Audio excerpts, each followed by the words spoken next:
Caleb Mitchell dropped the wrench the second he heard glass shatter next door. He was over the fence in 3 seconds flat. Boots slamming into wet grass, heart hammering like he was back on deployment. But what he found wasn't an intruder. It was Victoria Bennett, the untouchable CEO. The whole neighborhood was afraid of sitting on her kitchen floor, surrounded by broken champagne glasses, whispering to a wedding dress she had never worn. And what this widowed Navy father said to her next would tear down 15 years of walls in a single sentence. Before we begin, tell me in the comments what city you're watching from so I can see how far this story travels. And if you believe broken people can still find love, subscribe and stay with me all the way to the end. Caleb Mitchell had a rule, and the rule was simple. You do not knock on that woman's door. Every man on the street knew it. You waved at Victoria Bennett from a safe distance. You admired the black car that pulled out of her driveway at 5:40 every morning. You did not under any circumstances try to talk to her. So when he heard the crash come through her kitchen window that night, Caleb told himself the same thing he'd been telling himself for 2 years. Not your business, Mitchell. He picked the wrench back up. He was under the hood of an old truck he'd been fixing in the driveway, and he had exactly 1 hour before Lily's bedtime, and 100 better things to do than get involved with a stranger who had never once said good evening to him. Then he heard the second sound. It wasn't glass. It was a person. A short, sharp sound, the kind a man makes when he's been hit in the chest and doesn't want anyone to know how bad it is. Caleb had made that sound himself on a bathroom floor 5 years ago, holding a folded flag he was never supposed to receive. He knew that sound. The wrench hit the concrete before he'd decided anything. His body decided for him. 11 years in the Navy did that to a man. It took the argument out of your legs and just moved you. He was over the low fence and across her yard before his brain caught up, and only when he reached her back door did the rule come flooding back. You do not knock on that woman's door. His fist was already raised. He knocked anyway. Ms. Bennett? Nothing. Ms. Bennett, it's Caleb, from next door. I heard glass. Are you hurt? Still nothing. But the door wasn't fully shut, and through the gap he could see the kitchen light, and something white spilled across the floor, and a bare foot that wasn't moving. Ma'am, I'm coming in. Say the word if you don't want me to. The word didn't come. He pushed the door open. Slow hands where she could see them, because a man his size learned early to move gently or he scared people. And there she was, Victoria Bennett, the most powerful woman in 3 zip codes, sitting on the tile in a $500 blouse with her knees pulled up in a scatter of broken champagne flutes, and across her lap, half on the floor, half in her arms, a wedding dress. A real one. Ivory. Beaded. The kind you don't buy for a party. She looked up at him, and for 1 second, Caleb saw everything the whole neighborhood had never once seen. Not the CEO. Not the woman in the magazine articles. Just a person who was drowning in the middle of her own kitchen. Then the wall came down over her face like a garage door. Get out, she said. Her voice didn't even shake. That was the part that got him. She was sitting in broken glass holding a dress she'd never worn, and she'd already found the voice she used to fire people. You're bleeding, Caleb said. I said get out of my house. He looked at her hand. There was a thin red line across the side of her palm where she'd gripped something she shouldn't have. Okay, Caleb said. I'll go. But if I go, you're going to sit here and let that keep bleeding because you don't want to stand up in front of me. So here's what I'll do instead. He crouched down slow, keeping distance, and set his back against her lower cabinet a good 6 feet away from her, and he sat right down on her kitchen floor like he had nowhere else in the world to be. What are you doing? She said flatly. Sitting. In my house. Yes, ma'am. Uninvited. Yes, ma'am. Victoria stared at him. Up close he could see her mascara had run, and been wiped and run again more than once, over what must have been a long time. Hours, maybe. Whatever had happened in this kitchen, it hadn't just happened. I don't need help, she said. I didn't say you did. Then why are you on my floor? Caleb thought about it honestly because she deserved an honest answer. Because I've been where you are, he said. Different floor, same look on my face. And a man came and sat down next to me and didn't say a single word, and I've never forgotten it. So I figured I'd pass it on. Something flickered behind her eyes. She looked down at the dress in her lap, like she'd forgotten she was holding it, and then, as if it burned her, she shoved it off her knees. It's just a dress, she said. Sure, Caleb said. It's an old dress. I was cleaning out a closet. Okay. I don't know why I'm even... Her voice caught. Just once. She hated it. He could see her hate it the way it cracked without her permission. I have a 9 a.m. board meeting. Then you should probably not have glass in your hand. She laughed. It came out ugly and wet and surprised, like it escaped before she could stop it. She pressed the back of her uninjured hand to her mouth. Do you have a first aid kit? Caleb asked. Upstairs bathroom. Can I get it, or do you want to keep bleeding to prove a point? She glared at him. He waited. He'd outweighted storms in the Gulf. He could outweight one CEO. Under the sink, she muttered. Now, let me back up, because to understand what Caleb Mitchell did on that kitchen floor, you have to understand who Caleb Mitchell was. And Caleb Mitchell was a man who had learned the very hardest way a man can learn exactly what it costs to lose the person you build your whole life around. He was 43 years old. He'd married his high school sweetheart Sarah at 22, 3 days before his first deployment. They'd had one good decade and one perfect little girl, and then a drunk driver on a Tuesday afternoon took Sarah off a county road while Caleb was 8,000 miles away. And by the time the Red Cross message reached him and the Navy flew him home, the funeral was 3 days gone, and his daughter had already learned the word never. Lily had been 4. She was 9 now, and in those 5 years, Caleb Mitchell had rebuilt himself into exactly one thing: her father. Everything else he'd let go. The idea of another woman. The idea of a night out. The idea that his own happiness was a thing that mattered or was even still on the table. He'd folded all of that up and put it in a drawer with Sarah's letters, and he'd told himself, that part of your life is done. You had it. Not everybody gets it once. You got it once. Be grateful and raise your girl. He believed that the way other men believe in gravity. So when he came back downstairs with Victoria's first aid kit, he was not a man on the hunt for love. He had no idea he was standing at the start of anything. He thought he was just doing a decent thing for a hurt neighbor, and then he was going to go home, kiss his daughter goodnight, and never speak of this again. Give me your hand, he said. I can do it myself. I know you can. Give me your hand anyway. She gave him her hand. Her fingers were cold. He turned her palm up under the light and looked at the cut, and felt her stiffen the way people do when a near stranger touches them for the first time in a long time. It's shallow, he said. You won't need stitches. It's going to sting. I can handle sting. He cleaned it. She didn't flinch. He wrapped it neat and tight the way you learn to do fast when you've done it under worse conditions than a nice kitchen. And the whole time she watched his hands like she was trying to figure out a math problem. You do this a lot, she asked. Field medicine enough. You're military. Navy. I know, she said. The car with the sticker. And you're up before I am, and I'm up before everyone. Caleb looked at her. I've lived next to you for 2 years, ma'am, and that's the most words you've ever said to me. I don't talk to my neighbors. I noticed. It's not personal. I know, Caleb said, and he taped off the bandage. Everybody knows it's not personal. That's kind of the problem, isn't it? Victoria pulled her hand back. Excuse me. Nothing, Caleb said, and started packing up the kit. You're all set. Keep it dry 2 days. But she was looking at him now, really looking the way powerful people look at you right before they decide whether you're a threat. No, she said.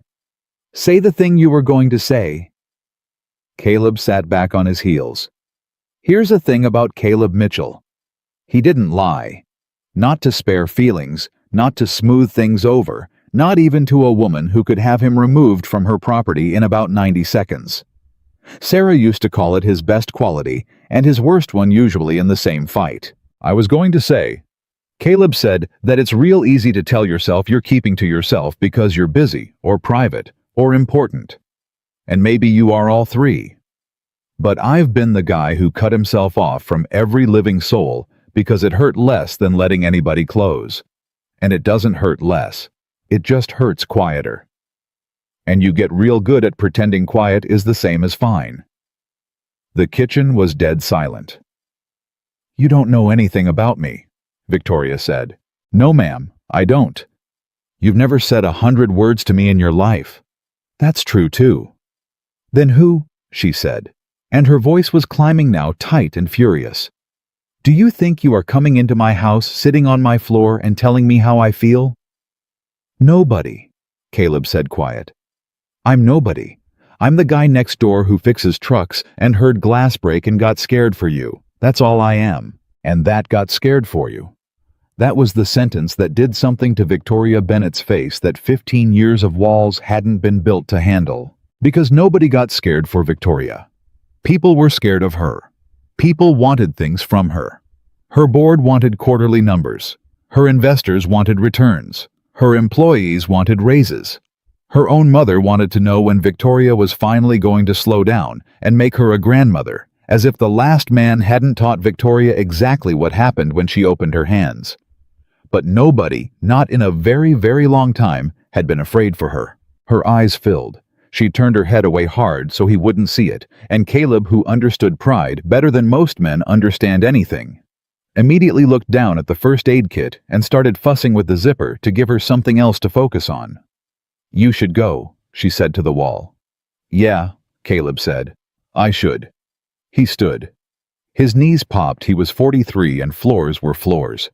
He set the first aid kit on her counter up out of the broken glass. I'll get a broom, he said. You don't want to be walking around in this in the dark. I have people who clean. It's 9 at night. I'll leave it till morning. You'll cut your other hand. Mr. Mitchell, Caleb, I don't need you to sweep my floor. He'd already found the broom. It was in the little closet by the pantry, right where it would be in any house. Because for all her money, her house was still just a house, and Caleb had swept a lot of floors. I know you don't need it, he said, and started sweeping. Nobody's ever needed anything. That's the whole story, isn't it? Everybody's fine. Everybody's got people. Everybody's real busy. Victoria watched this enormous man in an oil-stained t-shirt sweep up her broken champagne glasses in her own kitchen, and something in her chest that had been clenched like a fist for a very long time did something she couldn't afford for it to do. Not tonight. Not in front of a stranger. Why did you have the champagne? Caleb asked, not looking up. What? The glasses. 2 of them looks like. You celebrating something? There was a long pause. No, Victoria said. Okay. It's the... She stopped. She hadn't said this out loud to a living human being. Not her assistant, not her sister, not her therapist, whom she paid $400 an hour specifically so she'd never have to. It's the anniversary. Caleb kept sweeping slow and even. He didn't look up. He'd learned that too, that people can only say the true thing if you're not staring at them while they say it. Of what? He said, gentle, like it didn't matter, like he had all night. I was supposed to get married, Victoria said, 15 years ago, today. The broom went still. He left, she said, and now that it was moving, it just came flat and fast like water through a crack in a dam. 3 weeks before, everything was paid for. The dress was made. My mother had flown in. And he sat me down at a restaurant in public so I couldn't make a scene, and he told me that being with me made him feel, her mouth twisted small, that I was too much, too ambitious, that every time I wanted something, he lost a little piece of himself, and that he'd rather have a life than be married to my company. Caleb didn't say anything. He set the broom against the counter. So I built the company, Victoria said. I made it worth $90 million, And every single year on this day I take that stupid dress out of the closet and I pour 2 glasses of champagne, one for me and one for the woman I was supposed to be, and I drink both and I tell myself I won, that I got the last laugh, that he's out there somewhere with his life and I'm here with my $90 million and I won. She looked up at Caleb Mitchell and her mascara was gone and her voice finally broke all the way through. "And I don't feel like I won," she said. "I've never once felt like I won. I feel like the loneliest human being on this entire street. And tonight, I threw the glass across the room because I couldn't stand hearing myself say cheers to an empty kitchen one more year. That's what you heard. That's what scared you. A rich, successful 40-year-old woman having a tantrum on her own floor because a man she should have forgotten a decade ago still gets to decide every year that she doesn't deserve to be loved." The silence after that was enormous. And Caleb Mitchell, who did not lie, who had buried his wife and rebuilt his life brick by brick around a little girl, walked back across the kitchen. He didn't crowd her. He crouched down in front of her at eye-level, elbows on his knees, close enough that she couldn't look away, and far enough that she never felt trapped. "Can I tell you something?" he said, "that I've never told anybody." She wiped her face with the back of her bandaged hand. "Why would you tell me? You don't even know me." "That's exactly why," Caleb said. "You can't hurt me with it, and I can't hurt you. We're just 2 people on a floor." She didn't say yes, but she didn't say no. "My wife died 5 years ago," Caleb said. "Car wreck while I was overseas.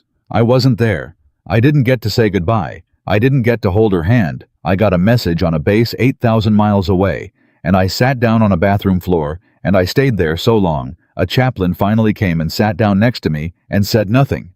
And that's the only reason I got up." Victoria's breath caught. "And here's the thing I've never told anybody," Caleb said. "I was relieved." She frowned. "Not that she died. God, no. I'd give anything.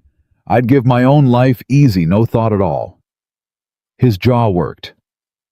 But there was this 1 second, right at the bottom of it, where a little coward voice in my head said, "Well, now you never have to be afraid of losing her again. Because you already did. The worst already happened. You're safe now." He shook his head slowly. And I hated myself for that. But I understood right then exactly what you're describing. You don't drink 2 glasses of champagne every year because you're still in love with the man who left. You do it because as long as you're the one who lost, you never have to risk losing again. You already know how the story ends. So you can't get surprised. You can't get destroyed. You made yourself the woman who got left on purpose once a year, so you'd never have to be the woman who gets left by accident ever again. Victoria stared at him. He'd said it. He'd said the thing under the thing she'd never even let herself think in words.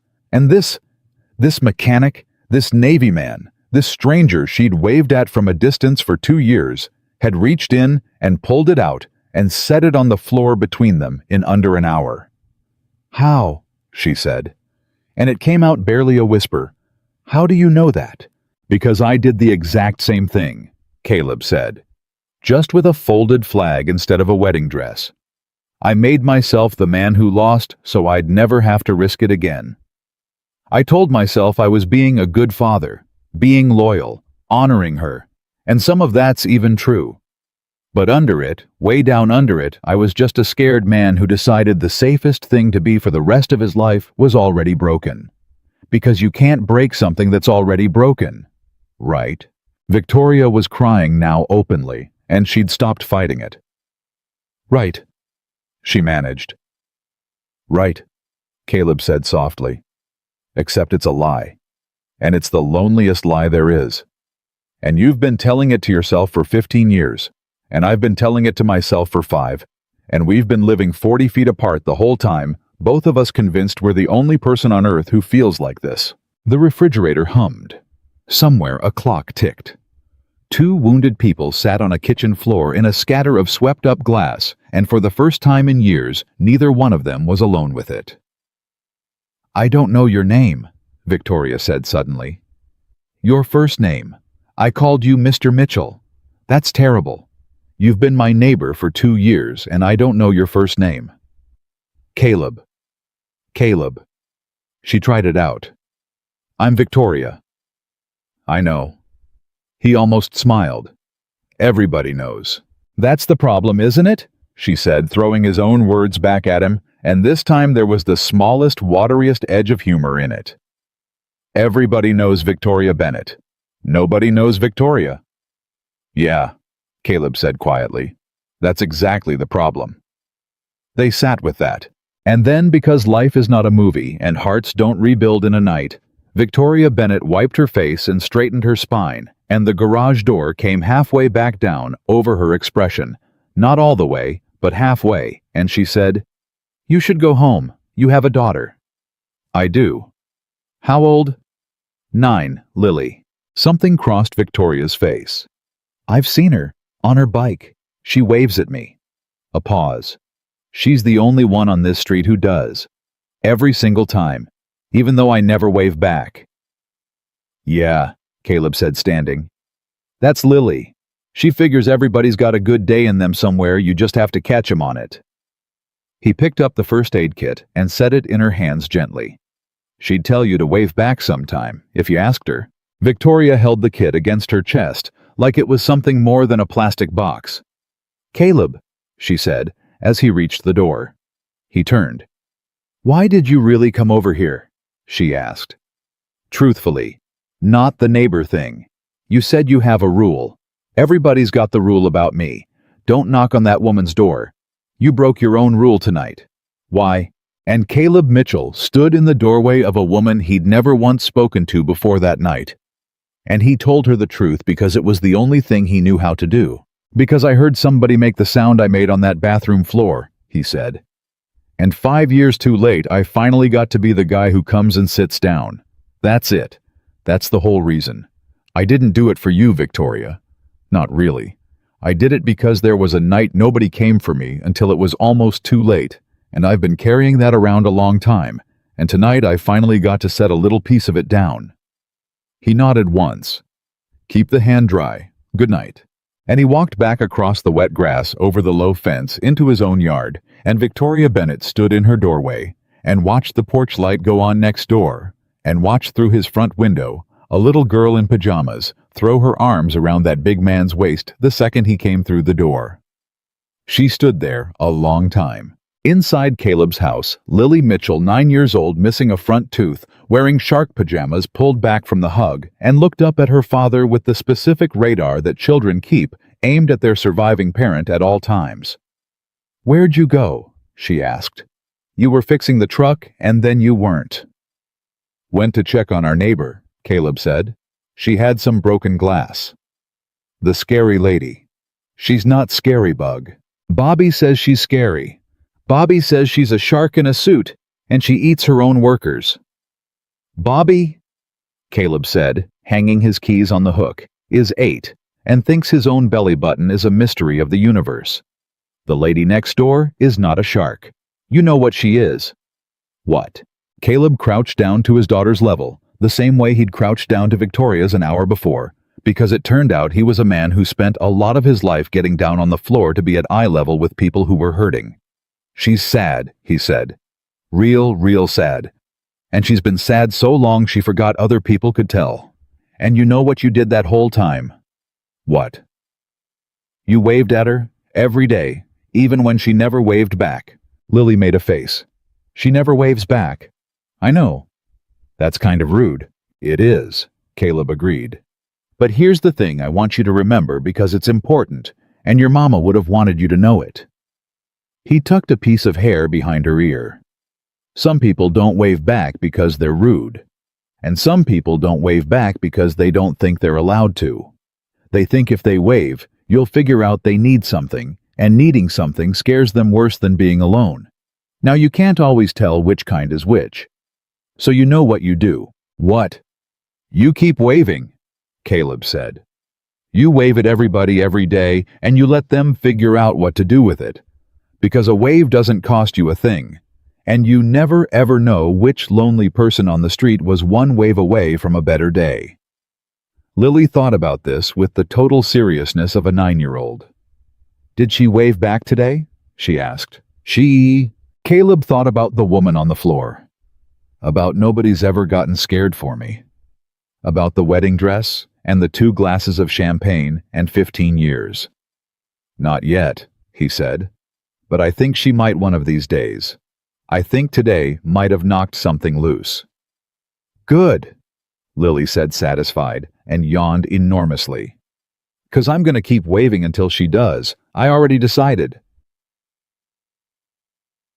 That's my girl, Caleb said, and his voice did something in the middle of it, because sometimes his daughter said a thing so much like her mother that it took the wind clean out of him. Come on, teeth, bed. And as he carried her up the stairs, she was getting too big for it, and he knew there'd be a last time soon that he'd never see coming, so he did it every night he still could. Lily put her chin on his shoulder and said, sleepy, Dad? Yeah, bug. If the sad lady's so sad, we should have her over for dinner. Caleb stopped on the stairs. We should what? Dinner, mac and cheese, the good kind, not the box. A yawn. Sad people should get invited to dinner. That's just like a rule. Is that a rule now? It's a rule I just made. It's a good one. Caleb stood on the 4th step of his own staircase, holding his daughter, and thought about the fact that he had gone 30 years believing you did not knock on that woman's door, and had broken that rule in a single night. And here was his 9-year-old who'd never met a rule she couldn't rewrite calmly, informing him they were having the scary lady over for the good mac and cheese. We'll see, he said. That means yes, Lily said into his neck. When you say we'll see, it means yes, but you don't want to admit it yet. Since when do you know that? Since forever, Dad. Everybody knows that. Everybody knows that. He laughed under his breath and thought unexpectedly of Victoria in her kitchen. Everybody knows Victoria Bennett. Nobody knows Victoria. And something turned over in his chest that he hadn't let turn over in 5 years. Not attraction. Nothing so simple as that. Just recognition.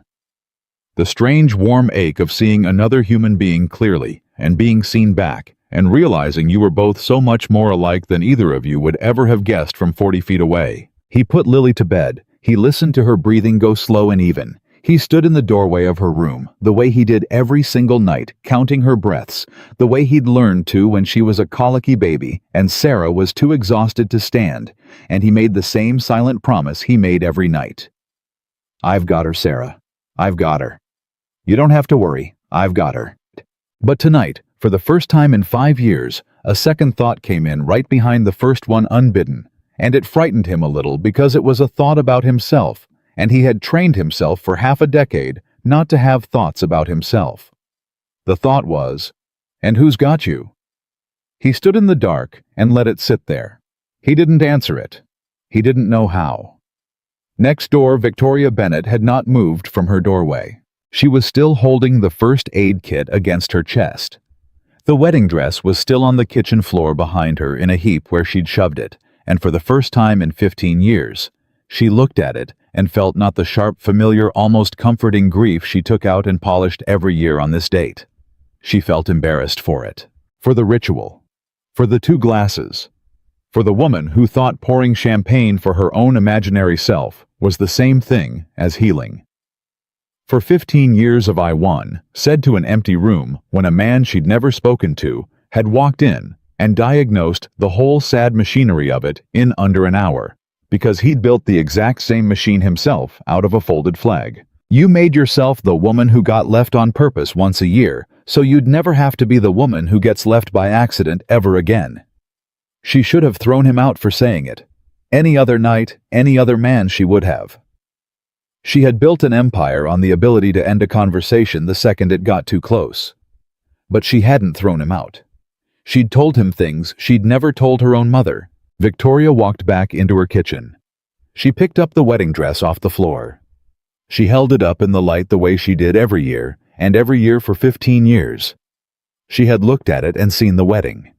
She didn't get the man who left the humiliation, the small he'd made her feel. Tonight she looked at it, and for one single unfamiliar second, she saw a dress. Just a dress. Beautiful, actually. Ivory. Beaded. Somebody had made it by hand for a happy occasion, and it had spent 15 years absorbing one woman's misery in a dark closet, and none of that was the dress's fault.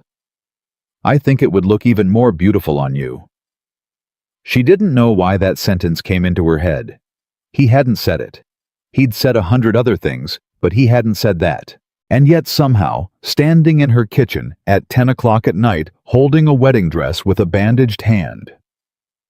Victoria Bennett had the strangest, most inconvenient feeling that a version of her life she had declared closed permanently. No exceptions had just had. Its door quietly, gently, unmistakably pushed an inch back open by a man who fixed trucks in his driveway and got scared for a stranger, and had a little girl who waved at her every single day, even though she'd never once waved back. She looked out her kitchen window at the dark house next door. Then Victoria Bennett, CEO, $90 million. Ice in her veins, the most feared woman in 3 zip codes, did something she had not done for anyone in 15 years. She hung the wedding dress up. Carefully, back in the closet. But she didn't shut the closet door all the way. She left it open a crack. And she stood in her too big, too quiet, too clean house, and she pressed the bandaged hand, the one he had wrapped against her chest, and she whispered to the empty kitchen, the truest thing she'd said out loud in years. He got scared for me. And for the first time in a very, very long time, the empty kitchen did not feel like a victory. It felt like a question. One she suddenly, terribly, hopefully did not know the answer to. The next morning, Victoria Bennett did something she had never done in 15 years at that company. She was late, not by much. 9 minutes. But her assistant Marcus had worked for her for 6 years and had never once seen the elevator doors open on Victoria Bennett past 6:51 a.m. And when they opened at 7 sharp, and she walked out holding her own coffee. She never held her own coffee. That was his job. That was the whole point of him. With a bandage on her right hand, Marcus nearly dropped his tablet. "You're hurt," he said. "I'm fine. Should I move the 9 o'clock? No. Your hand." "Marcus," Victoria said. And she didn't say it sharp, which was itself alarming. "I'm fine. It's a scratch. Get me the Halloran numbers before the board comes in." She walked into her office. She sat down at the desk that overlooked the whole city, and she did not open the Halloran numbers. Instead, she sat there holding her own coffee, looking at the bandage on her hand, which had been wrapped by a man named Caleb in her kitchen at 9 o'clock the night before, and she thought about the fact that she had gone to bed at 10:30 and actually slept straight through. No pill for the first time she could remember. She'd woken up, and her first thought hadn't been the board or Halloran or the quarterly numbers. Her first thought had been, I wonder if he got Lily to school okay. Which was insane. She'd met the man for 1 hour. She didn't know Lily. She knew a little girl on a bike who waved. She had no business having a first thought that was about a Navy officer and his daughter and whether the morning had gone smoothly next door. And yet, her intercom buzzed. "Board's assembled in the big room whenever you're ready," Marcus said. "Thank you." She stood up. She smoothed her blazer. She looked at the bandage one more time, and then she pulled her sleeve down over it and she walked into the boardroom and was Victoria Bennett for the next 3 hours. Ice and steel and a mind like a scalpel. And closed a deal worth $11 million, and not one person in that room had the slightest idea that the woman running the meeting had spent the night before crying on her kitchen floor in a wedding dress. That was the thing about Victoria. She could compartmentalize a hurricane. But the compartment wasn't holding the way it used to. Meanwhile, 40 feet and a whole different universe away, Caleb Mitchell was having a considerably less glamorous morning, which mostly consisted of trying to convince a 9-year-old that a granola bar and a banana was in fact breakfast. "That's not breakfast, that's a snack," Lily informed him, arms crossed. "It's a breakfast snack. That's not a real thing. It's a real thing in this house because we are running 11 minutes behind, and whose fault is that? Yours. You slept in." "I did not sleep in." "You slept in, 'cause you were at the sad lady's house being a hero." Caleb, buttering the granola bar's dignity by putting it on an actual plate, stopped. "How do you know I was being a hero?" "'Cause that's what you do," Lily said like it was the most obvious thing in the world, hopping up onto the kitchen stool. "You fix stuff. trucks, and people. Bobby's dad just yells at the TV, "You fix people." She took a bite of banana. "Did you fix her?" Caleb sat down across from his daughter and thought about how to answer that honestly, because he'd decided a long time ago, standing at Sarah's grave with a 4-year-old who kept asking when Mommy was coming back, that he would never lie to this child. Soften yes. Lie no. "You can't fix a person, Bug," he said. "People aren't trucks. A truck stays fixed. A person, you can only sit with them. Let them know they're not the only one. And then they've got to do most of the fixing themselves." Lily chewed on this. "So, did you sit with her?" "I did." "Was she still sad when you left?" "Little bit, but less." "Then you did fix her." "A little bit." Caleb smiled. "Maybe a little bit. Are we still having her over for the good mac and cheese?" Bug. "You said we'll see. That means yes." "It means we'll see." "It means yes," Lily sang, sliding off the stool and grabbing her backpack. "It means yes, it means yes, it means yes. Come on, I'm gonna be late, and it's not my fault, it's yours, 'cause you're a hero." And that more or less was how it went for a week. Caleb didn't go back over. That was important to him, and he'd have had a hard time explaining exactly why, except that a man who spends his whole life being careful about how his size lands in a room learns to be even more careful about how his presence lands in a heart. He'd broken his own rule once, for a real reason, on a real bad night. He wasn't going to make a habit of it. The last thing a woman who'd been made to feel small and needed by the wrong man needed was the guy next door deciding he was her project. So, he waved when he saw her. That was it. He'd be out in the driveway with the truck, and her black car would pull out at 5:40, and he'd lift a hand. And the first morning she didn't wave back. Same as always. The second morning she didn't either. But the car slowed. Just a hair. Just enough that he noticed. The third morning, Victoria Bennett rolled her window down at the end of her driveway and said across 20 feet of pavement in the pre-dawn dark, "How's the hand supposed to look yours, I mean? When you wrap one, is it supposed to still be sore?" Caleb wiped his hands on a rag and walked over.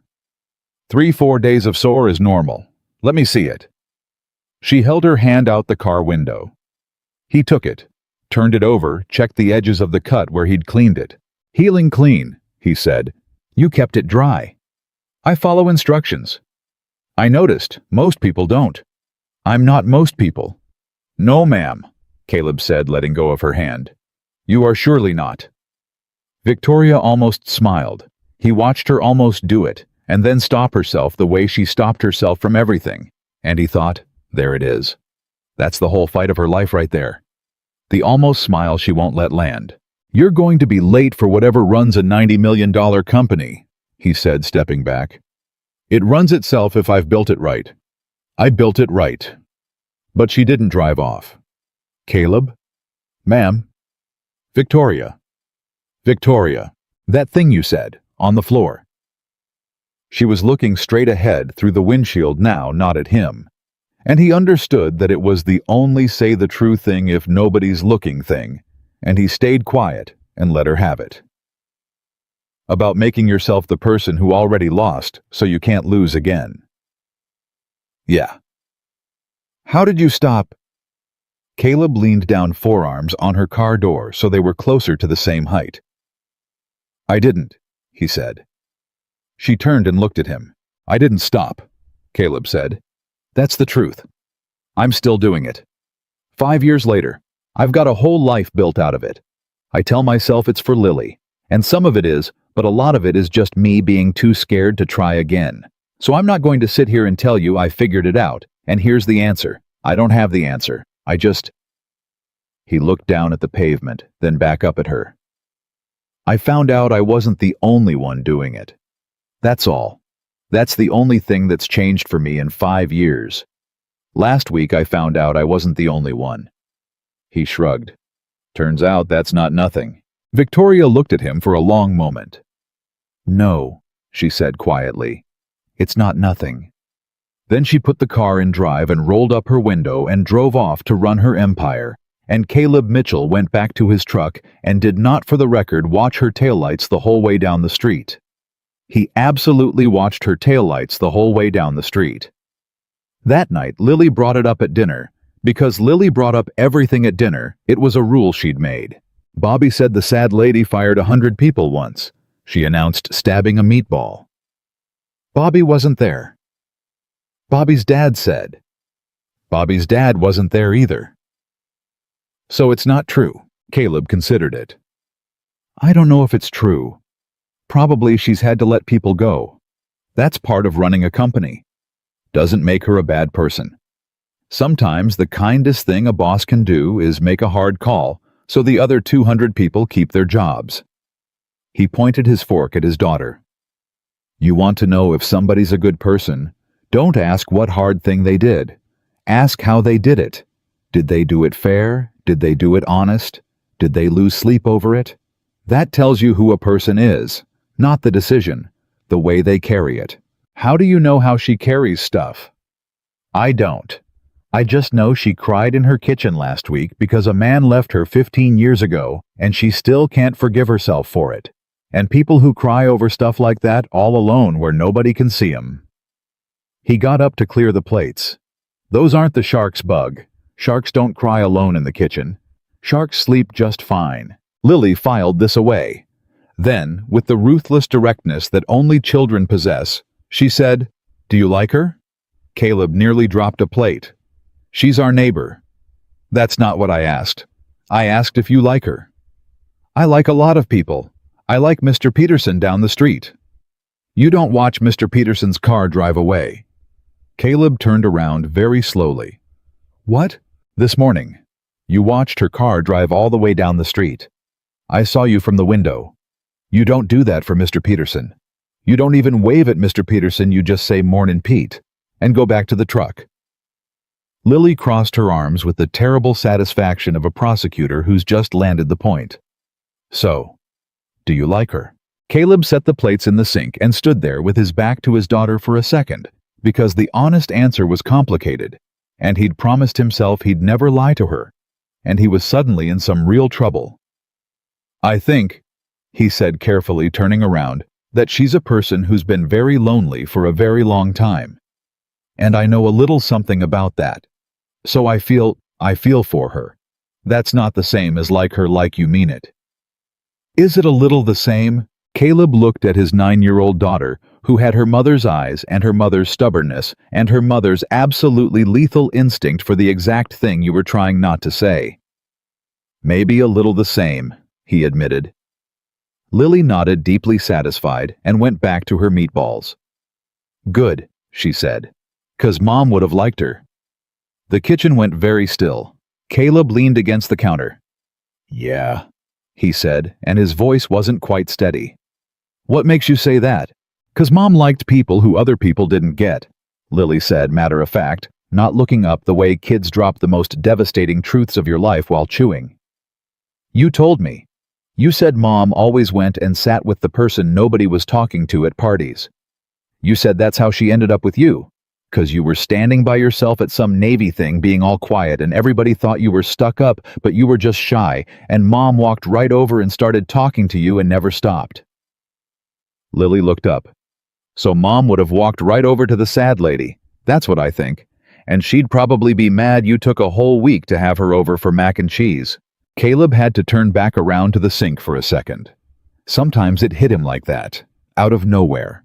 His daughter, 9 years old, holding up a mirror to a marriage she was too young to remember, and getting it exactly right because he'd told her the stories, because he'd made sure she'd know who her mother was, even if she couldn't remember her, and now those stories were coming back around and pointing him somewhere he wasn't sure he was ready to go. You okay, Dad?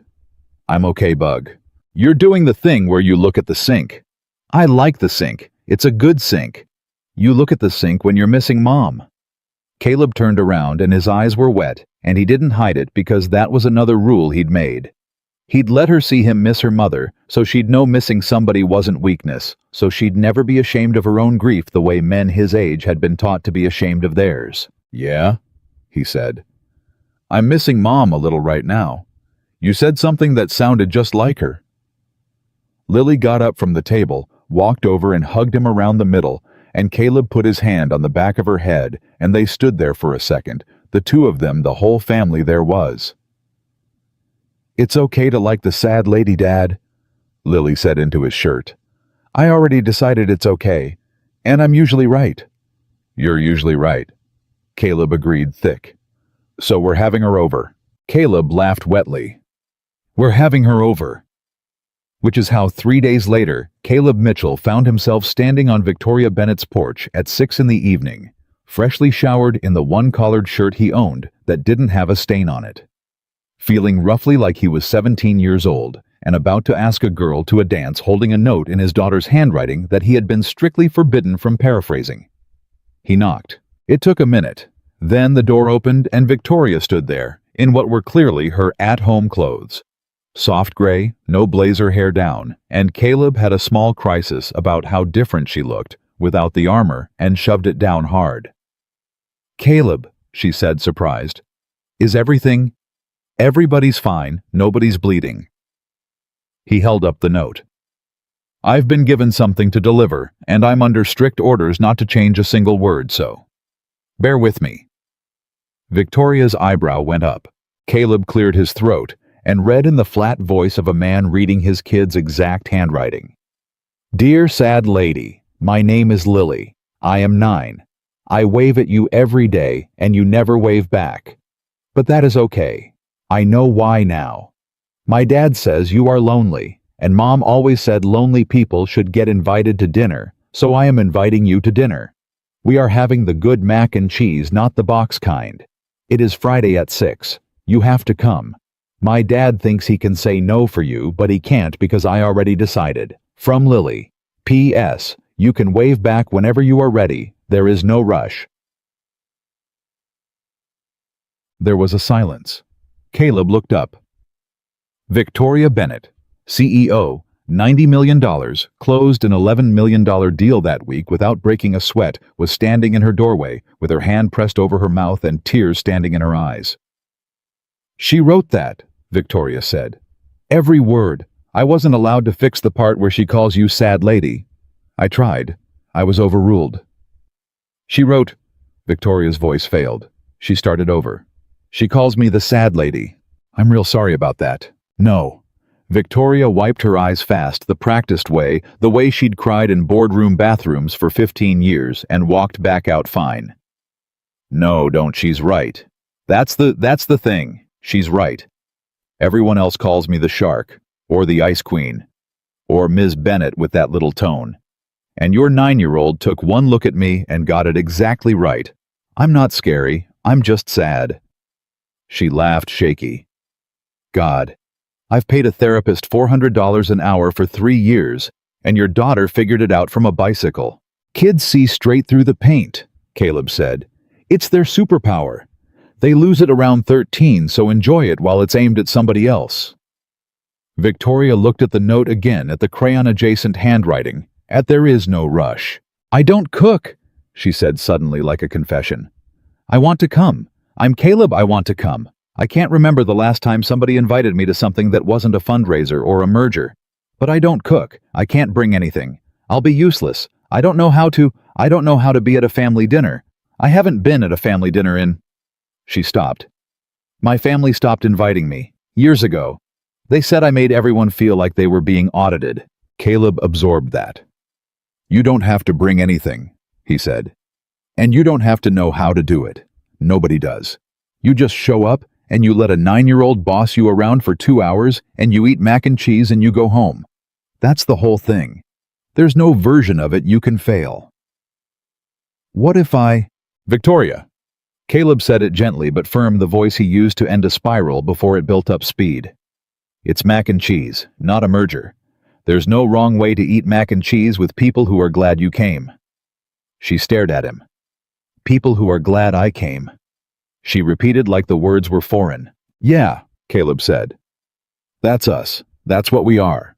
We're the people who are glad you came." He tucked the note into her hand, the way he'd handed her the first aid kit. "Friday, 6. And she means it about the wave, by the way. No rush. But she is keeping score." And he walked back across the grass over the fence home, and Victoria Bennett stood in her doorway, holding a 9-year-old's crayon invitation to the first family dinner she'd been asked to in a decade, and she read it 4 more times before she went inside.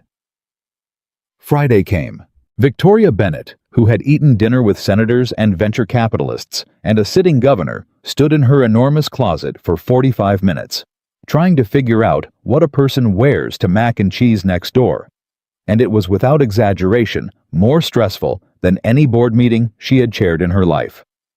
Everything she owned said, "I am here to win." She didn't own a single thing that said, "I am here to be a person." She finally settled on jeans she'd bought 2 years ago and never worn, and a soft sweater, and she looked at herself in the mirror and did not recognize the woman looking back, and she almost canceled. Then she looked at the note on her counter. "There is no rush, but you have to come." She went. She stood on Caleb's porch at 6:01. She'd made herself wait 1 minute so she wouldn't be early, which was its own small torture for a woman who was never late. And she raised her hand to knock, and the door flew open before she touched it, and there was Lily missing a front tooth in a shirt with a shark on it, of all things, looking up at her, with the frank appraisal of a customs officer. "You came," Lily said. "You said I had to." "I did say that." Lily looked her up and down. "You look normal. I thought you'd be all fancy. Bobby said you'd show up in a suit." "Bobby," Victoria said, "seems to have a lot of opinions." "Bobby's an idiot," Lily said cheerfully, and Victoria Bennett laughed a real one out loud, surprised out of her, and from the kitchen, Caleb called, "Language," without any real heat, and Lily grabbed Victoria's hand, just took it, the way children do, no permission asked, and towed her inside. "Come on, you have to see everything. That's the couch. That's the TV. We're not allowed to have it on at dinner. It's a rule. That's a picture of my mom. She died. It's okay, you can look at it. Everybody looks at it. That's Dad. He's making the mac and cheese. It takes forever because he does it the real way. Do you want to help? You have to help. Everybody helps. It's a rule." And Victoria, who had walked in, braced for an evening. She'd have to survive, found herself standing in a small warm kitchen, being handed a wooden spoon by a 9-year-old and told to stir the cheese sauce so it didn't clump, and she looked over the top of Lily's head at Caleb, a little helpless, a little overwhelmed, and Caleb looked back at her and just smiled. Easy. Like she belonged there. Like it was the most natural thing in the world that Victoria Bennett was standing in his kitchen stirring cheese sauce. "You're doing great," he said. "I've closed $100 million in deals," Victoria said. "This is more stressful than all of them combined." "Yeah," Caleb said. "That's 'cause the deals don't matter and this does. Your body knows the difference even when your head hasn't caught up." He nodded at the pot.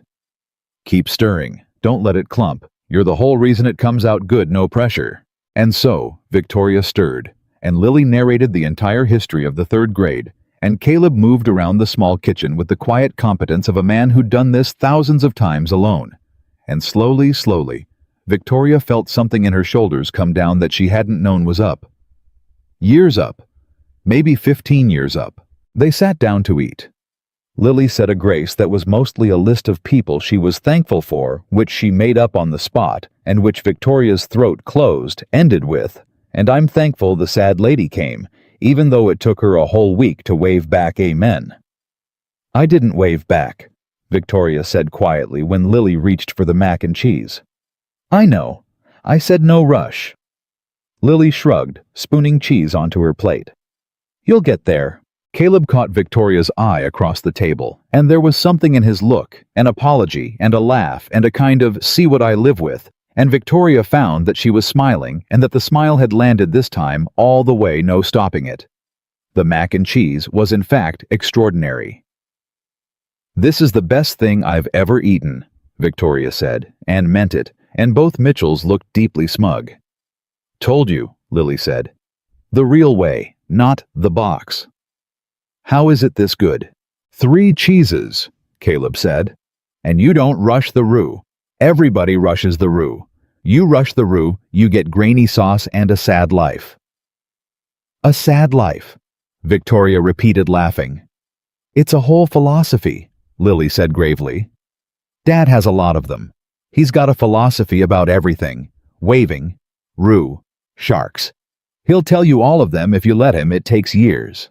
And for 2 hours, in a small house that smelled like cheese and dish soap, Victoria Bennett forgot to be the CEO. She forgot the board and Halloran and the quarterly numbers. She sat at a scarred wooden table with a widowed Navy man and his 9-year-old daughter, and she laughed until it hurt, and she listened to a child explain the entire social hierarchy of the 3rd grade, and she looked at a photograph of a woman who'd died 5 years ago and been so loved that her husband still cooked mac and cheese. The slow way she'd taught him and her daughter still made her a part of Grace. And somewhere in the middle of it, Victoria understood something that 15 years of therapy and $90 million had never once managed to teach her. She'd had it backwards, her whole life. She'd thought the thing that made you safe was the thing you built the company. The money, the walls, the $90 million stacked between her and ever being made to feel small again.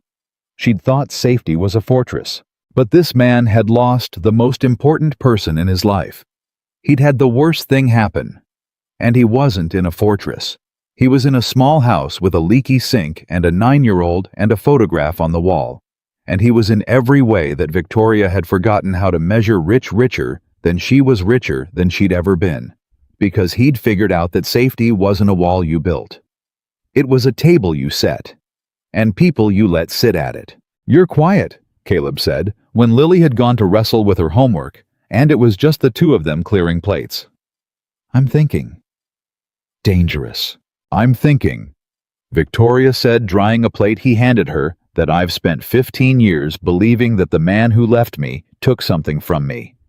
My chance, my whatever it was. That he broke something and it stayed broke. She set the plate down. And I sat at your table tonight and watched a man who lost his wife still have more than I've ever had, and I realized he didn't take anything from me, Caleb. I gave it away. I've been giving it away myself every single day for 15 years and blaming him for it. He left once. I've been leaving myself every day since. Caleb stopped drying.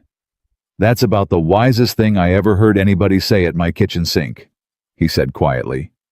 Your daughter figured it out from a bike. I figured it out from mac and cheese. We're not so smart, are we? Nah, Caleb said, smiling. We're just slow, but we get there.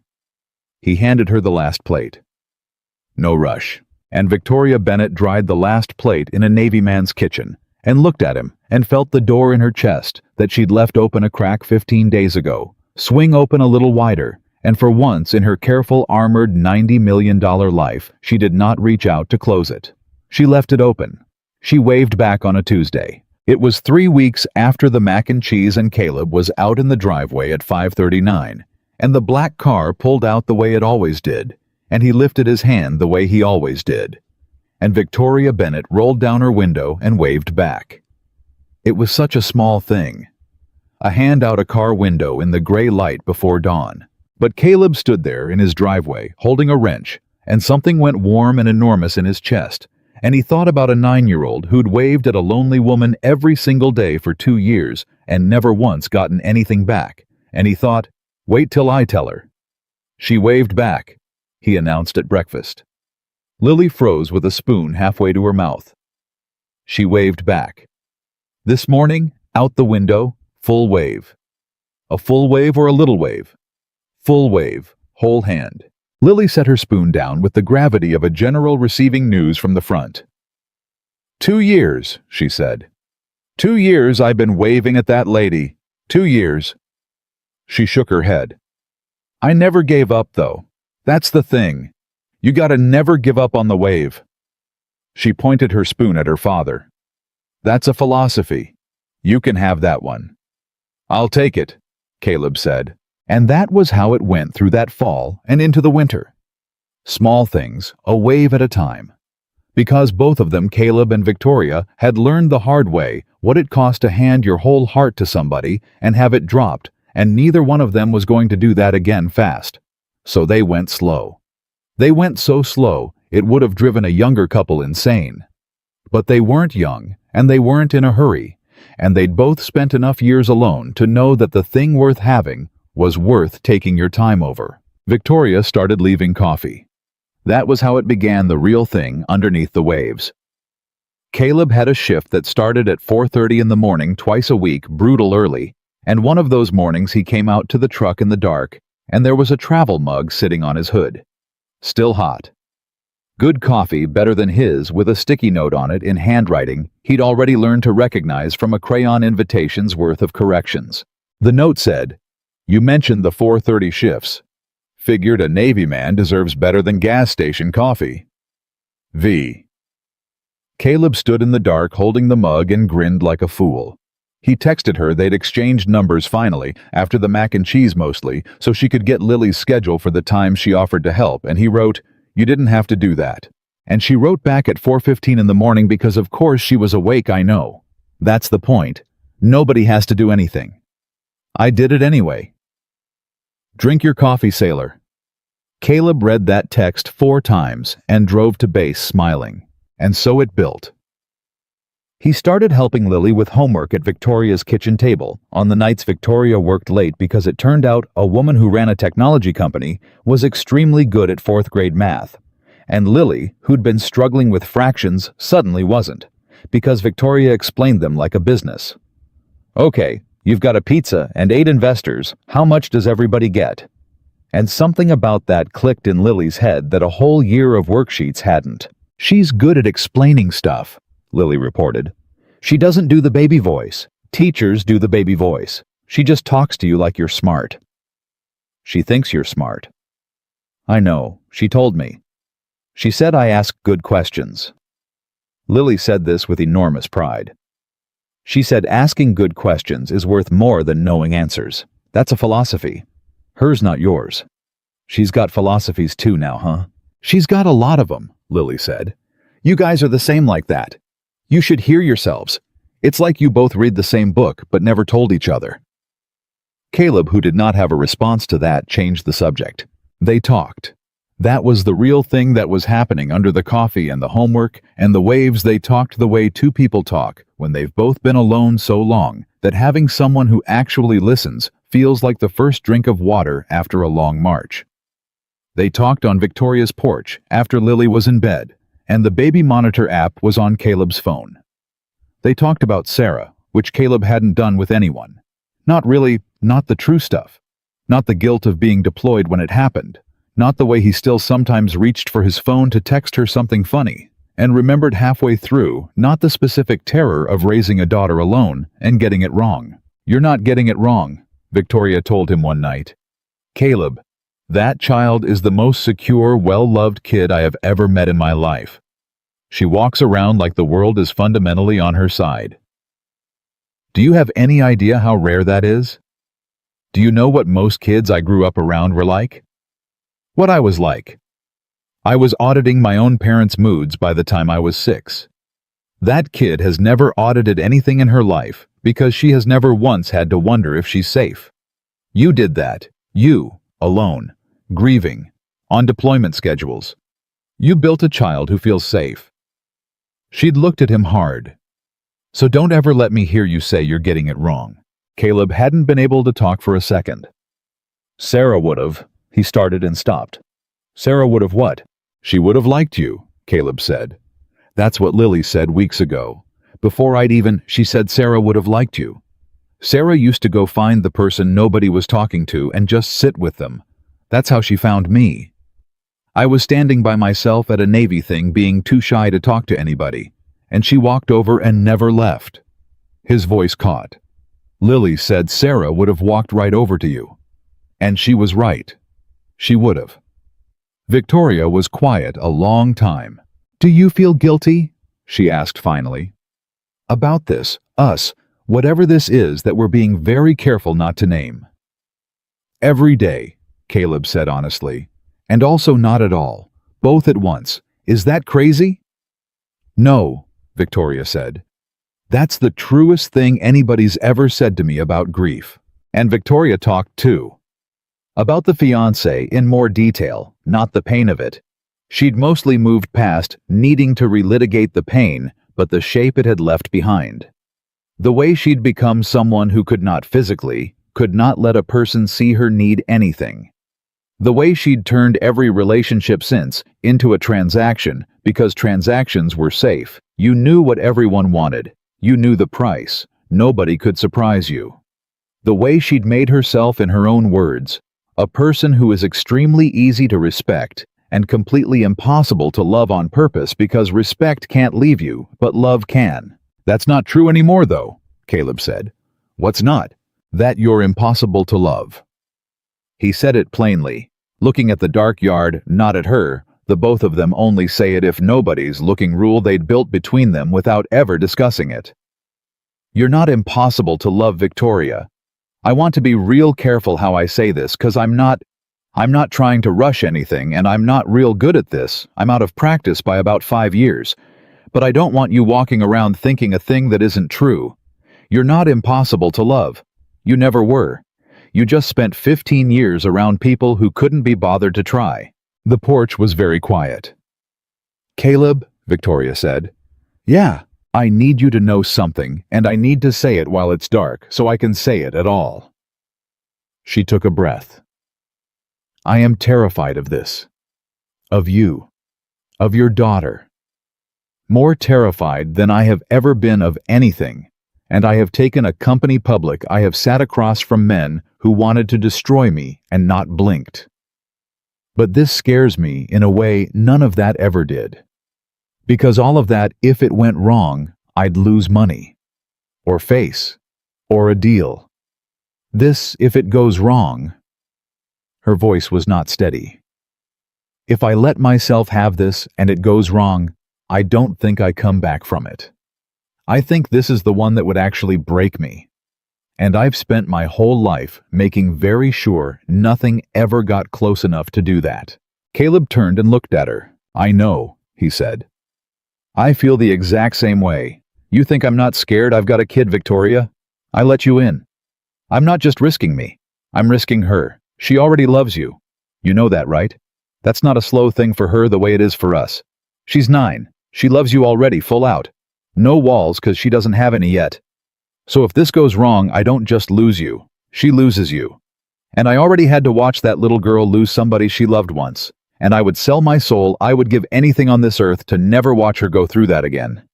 His jaw was tight. So don't think you're the only one lying awake terrified. We're both standing at the edge of the same cliff.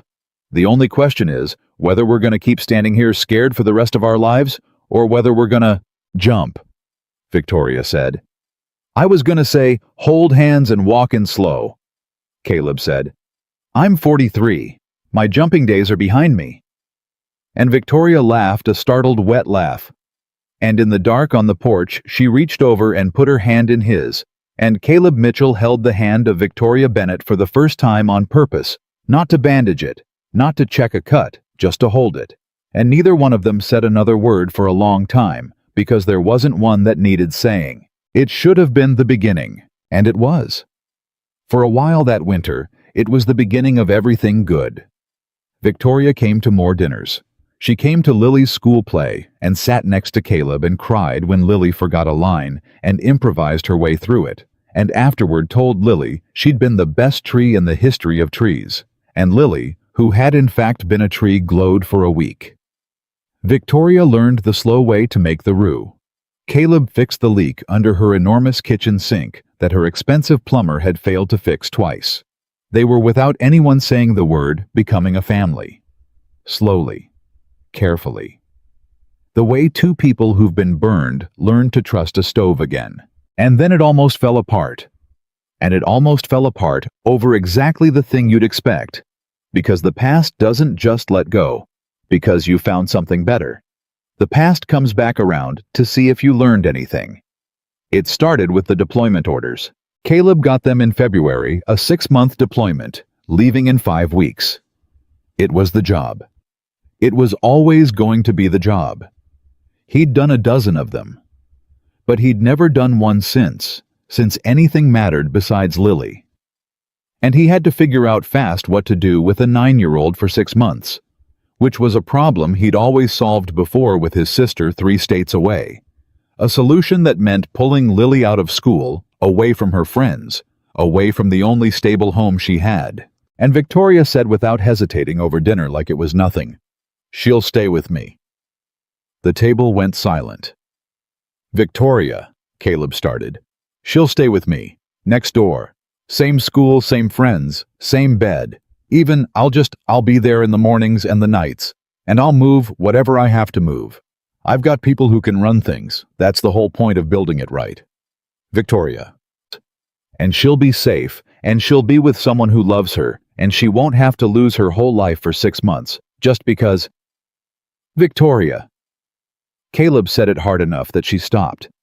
And Lily was looking back and forth between them with wide eyes, and Caleb caught himself and softened, and said, "Bug, go grab your reading for a few minutes, okay? Grown-up talk."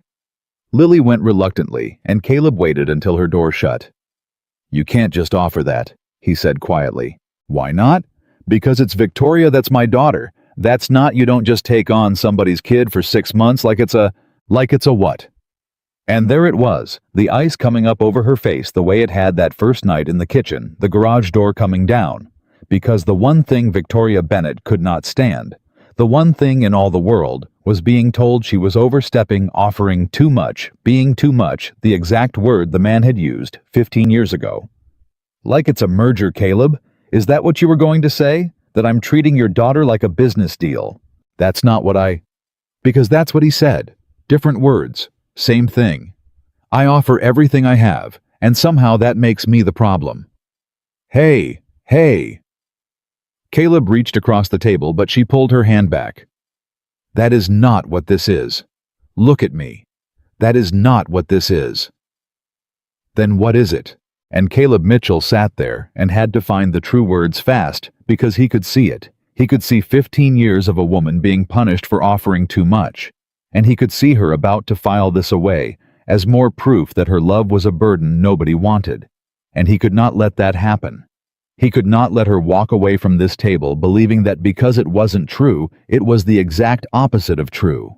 "It's that you're offering me the biggest thing there is," he said. "That's what it is. You're offering to take care of the one person on this earth I'd die for 6 months. And I'm not pulling back because it's too much, Victoria. I'm pulling back because it's so much. I don't know what to do with it. You understand? He couldn't handle you giving a lot. I can't handle you giving everything. Those are not the same problem. His problem was he felt small next to you. My problem is, I'm sitting here realizing I'd trust you with my child, which is more than I've trusted anybody with since Sarah died. And that scares the living hell out of me, because it means I'm already in deeper than I ever meant to get. And I've got a deployment in 5 weeks. And if I let myself lean on you like that, and then something happens to me over there—" His voice cracked clean in half. "Then I've done to Lily the exact thing I swore I'd never do. I'd have let her love 2 mothers and lose 2 mothers. And I can't, Victoria. I can't gamble her heart like that. Not even for you. Especially not for you, because you're the first thing that's ever made me want to." The kitchen was dead silent. Victoria's ice had melted somewhere in the middle of that. She was staring at him, and her eyes were full, and she understood finally fully that he wasn't rejecting her. He was doing the same thing she did. He was standing at the edge of the cliff, terrified, holding a child's hand behind his back. "Caleb," she said very quietly, "can I tell you what I heard just now?" He nodded, not trusting his voice. "I heard a man tell me he's afraid to let me love his daughter because he might die and leave her grieving 2 mothers. She took a breath. "Do you know what I didn't hear? I didn't hear a man who doesn't want me in his family. I heard a man who's already decided I'm in it and is terrified of what that costs. Those are opposite problems, Caleb. You just said it yourself. So let me say the thing back to you that you said to me on that porch." She reached across the table, and this time, she didn't pull back. She took his hand and held it. "You're not too much for me, and I'm not too much for you. We are for the first time in either of our lives exactly enough, and I am not going to let you push me out of this family out of fear the same way I'm not going to let myself run out of it out of fear. We don't get to do that anymore. We used up our whole lives doing that. We're out of years to waste." Caleb looked down at her hand holding his. "And if I don't come back," he said, barely above a whisper, Then I will spend the rest of my life making sure that little girl never doubts for one single second that she was loved by everyone who ever got the privilege of knowing her father," Victoria said, and her voice didn't waver at all. "That's not a merger, Caleb. That's a vow. I don't make them often. But when I make one, I have never not once in my life broken it. Ask anyone who's ever done business with me. My word is the only thing I never learned how to break." And from the hallway, where a 9-year-old had absolutely not gone to do her reading, and had instead been listening at the crack of her door the entire time, came a small, wobbly, fierce voice. "I already decided she can stay with me, Dad. So it's decided. And I'm usually right." And Caleb Mitchell put his face in his free hand and laughed and cried both at once. Both at the same time, the way he'd told Victoria weeks ago that grief and love came, and Victoria came around the table, and Lily came out of the hallway. And the three of them ended up in a knot in the middle of the small kitchen, holding on to each other. One soldier and one CEO and one 9-year-old. All three of them terrified. All three of them, in all three of them. Finally, after all these years done running. "Okay," Caleb said into the top of his daughter's head, his arm around a woman he'd sworn he'd never love. "Okay. She stays with you. When I'm gone. She stays with you." "She stays with me," Victoria said. "I'm right here," Lily pointed out, muffled from the middle. "You can just talk to me. I'm right here." And they laughed, all three of them, and held on, and did not let go for a long, long time. The 5 weeks went too fast, the way the last of anything always does. Caleb spent them teaching Victoria the things you only learn about a child by living with one. He wrote it all down, pages and pages, because a Navy man plans for contingencies, and this was the most important contingency he'd ever planned for. Lily's inhaler was in the top left kitchen drawer, and she needed it before soccer, even when she said she didn't. She had a nightmare about once a week, always the same one, always about her mom's car. And the thing that worked was not talking about it, but making cinnamon toast at 2 in the morning and letting her eat it in Caleb's bed with the lamp on until she fell back asleep. She'd tell you she wasn't scared of the dark. She was scared of the dark. She'd deny it to her grave. Victoria took notes like it was the most important merger of her life, because it was. "Cinnamon toast," she repeated, writing. "Lamp on. Don't talk about the dream." Don't talk about the dream. She'll want to talk about everything else on God's green earth to avoid talking about the dream. Let her. She's stalling till she's calm enough to sleep. Just let her stall. Let her stall. Victoria wrote it down. Then she looked up. "Caleb, what if I do it wrong? What if she has the nightmare and I make cinnamon toast, but I do it wrong? I say the wrong thing. I'm not. I don't know how to be a mother. I never had a good one. I don't have the instinct for it." Victoria. Caleb took the notebook out of her hands gently and set it down. "You are the only person besides me that I would trust with this. You know why. Why? Because you're the only person who's this scared of getting it wrong. The people who'd get it wrong are the ones who aren't scared. They're the ones who think it's easy. You're terrified of failing her. That terror. That's the instinct. That's exactly the thing you think you don't have. A woman who takes notes at midnight about cinnamon toast because she's afraid of failing a child that isn't even hers. That's the most maternal thing I've ever seen in my life. You just never got to find out because nobody ever handed you anything worth being that scared of." Victoria had to look away. "I'm going to memorize every page," she said. "I'm going to know it cold." "I know you will. And I'm going to write you every day.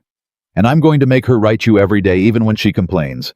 And I'm going to—" Her voice was getting away from her, and she stopped and pressed her hand flat on the notebook and steadied. "I'm going to bring her back to you exactly the way you left her. Better. I'm going to bring her back better. And you're going to come home, and you're going to be so annoyed at how much math she knows." Caleb laughed, but it was thick. Deal. The night before he shipped out, the three of them made the mac and cheese together, the real way. Slow roux, 3 cheeses, no rushing. And afterward, Caleb sat on the edge of Lily's bed for a long time. "You're gonna be okay," he told her. "I know." You're gonna stay with Victoria. She's got the notebook. She knows the whole thing. She knows about the toast. She knows about the toast. Lily was quiet. Then in the small, honest voice she only used at night, "What if you don't come back like Mom?" And there it was. The thing under everything. The thing a 9-year-old carries around all day behind a shark shirt and jokes about Bobby and only lets out in the dark. Caleb didn't lie. He'd promised he'd never lie to her. "I can't promise I'll come back, Bug," he said quietly. "I wish I could. Anybody who promises you that is lying, and I don't lie to you. But I can promise you 2 things. You want to hear 'em?" She nodded against her pillow. 1. I am going to do everything, every single thing in my power to come back to you. I've got more reason to come home now than I've ever had in my life. You know that I used to just have you to come home to, and that was already everything. Now I've got you and her. I've got a whole family to come home to now. I'm gonna fight like hell to get back to it. What's 2? 2. Caleb tucked her hair behind her ear the way he always did. No matter what happens to me out there, or ever, you are never going to be alone. Not for 1 day. Not for 1 hour. You used to only have me, and that scared me. Bug, it scared me so bad thinking if anything happened to me, you'd have nobody close. But you've got Victoria now, and she made me a promise. A real one. She doesn't break those. So even in the very worst thing, the thing we don't say out loud, you'd still have somebody who loves you right next door. You are not going to end up alone. I made sure of it. That's the last big thing I had to do as your dad, and I did it. You're covered. No matter what. Lily thought about this for a long time in the lamplight. Dad? Yeah. I think Victoria's kind of my mom now. Not instead of Mom. Just also. Is that okay? Is Mom gonna be sad? Caleb's chest cracked wide open, and he had to breathe for a second before he could talk. "No, baby," he said. "Your mom is not gonna be sad. Your mom is gonna be so happy. Your mom's whole thing was making sure lonely people weren't lonely anymore. It's the whole reason you exist. She found the loneliest, shyest guy at a Navy party and decided he was hers. So the idea of you having more people who love you, not less. That's the happiest thing in the world for a woman like your mom. She'd be over the moon, Bug. I promise you. Cross my heart." "Okay," Lily said, satisfied, and yawned. "Then it's decided. She's also my mom. And I'm usually right." "You're usually right," Caleb whispered, and kissed her forehead, and turned off the lamp, and stood in the doorway counting her breaths one more time before he had to go count them from 8,000 miles away. He left before dawn. Victoria drove him to the base. Lily was asleep, and they'd said their real goodbye the night before, because Caleb didn't want his daughter's last memory of him leaving to be at a cold base gate in the dark. In the car, neither of them said much. There wasn't a lot to say that they hadn't said. But at the gate before he got out, Caleb took her hand. 6 months, he said. 6 months. You've got the notebook. I've got the notebook memorized. You've got... Caleb. She turned to him. I've got everything. Go. Do your job. Come home. That's the only thing on the list. I'll handle everything else. That's what I'm good at. I've been handling everything else my whole life, running things while everyone slept. The only difference is that this time I'm doing it for someone I love. So go, and come back. Those are your only 2 jobs. Don't screw them up, sailor. Caleb kissed her. It was the first time. 6 months of coffee and homework and porches and hand-holding, and they'd never once. And now, at a base gate in the dark, 5 minutes before he shipped out for half a year, Caleb Mitchell kissed Victoria Bennett, and she grabbed the front of his uniform like she was trying to keep him from a current that was already pulling him away, and when they broke apart, they were both crying, and neither one cared. "That's a hell of a time to finally do that," she said, wrecked.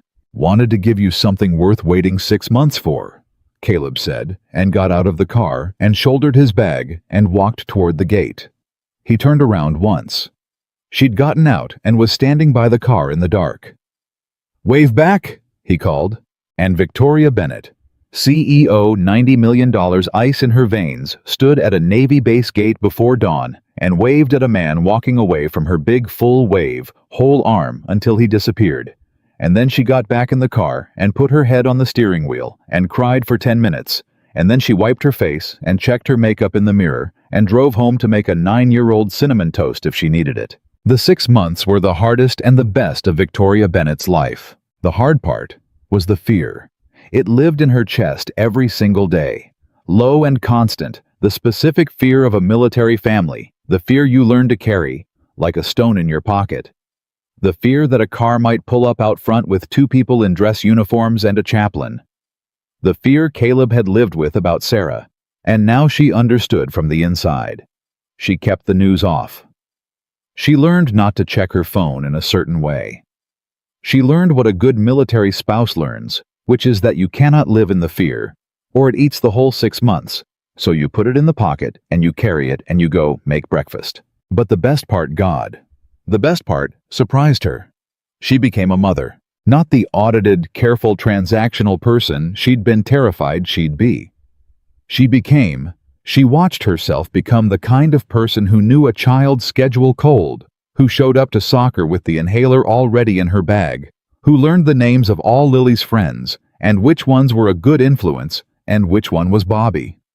She became a person who made cinnamon toast at 2 in the morning, 3 times over those 6 months lamp on, and let Lily stall about everything on God's green earth, and never once mentioned the dream. And every single time, Lily fell back asleep. The 3rd time, Lily fell asleep with her head on Victoria's shoulder, and Victoria sat in the dark in Caleb's bed, holding a sleeping child that 6 months ago she hadn't known. And she thought about the wedding dress in her closet next door, and the 2 glasses of champagne, and 15 years of "I won," said to an empty kitchen, and she understood finally what she'd actually been missing all those years. It was never the wedding. It was never even the man. It was this. A warm weight against your shoulder in the dark that needs you and trusts you and is completely, absolutely, unconditionally sure that you'll keep her safe. She'd built a $90 million company, chasing a feeling of safety. And it turned out, safety wasn't something you bought or built or won.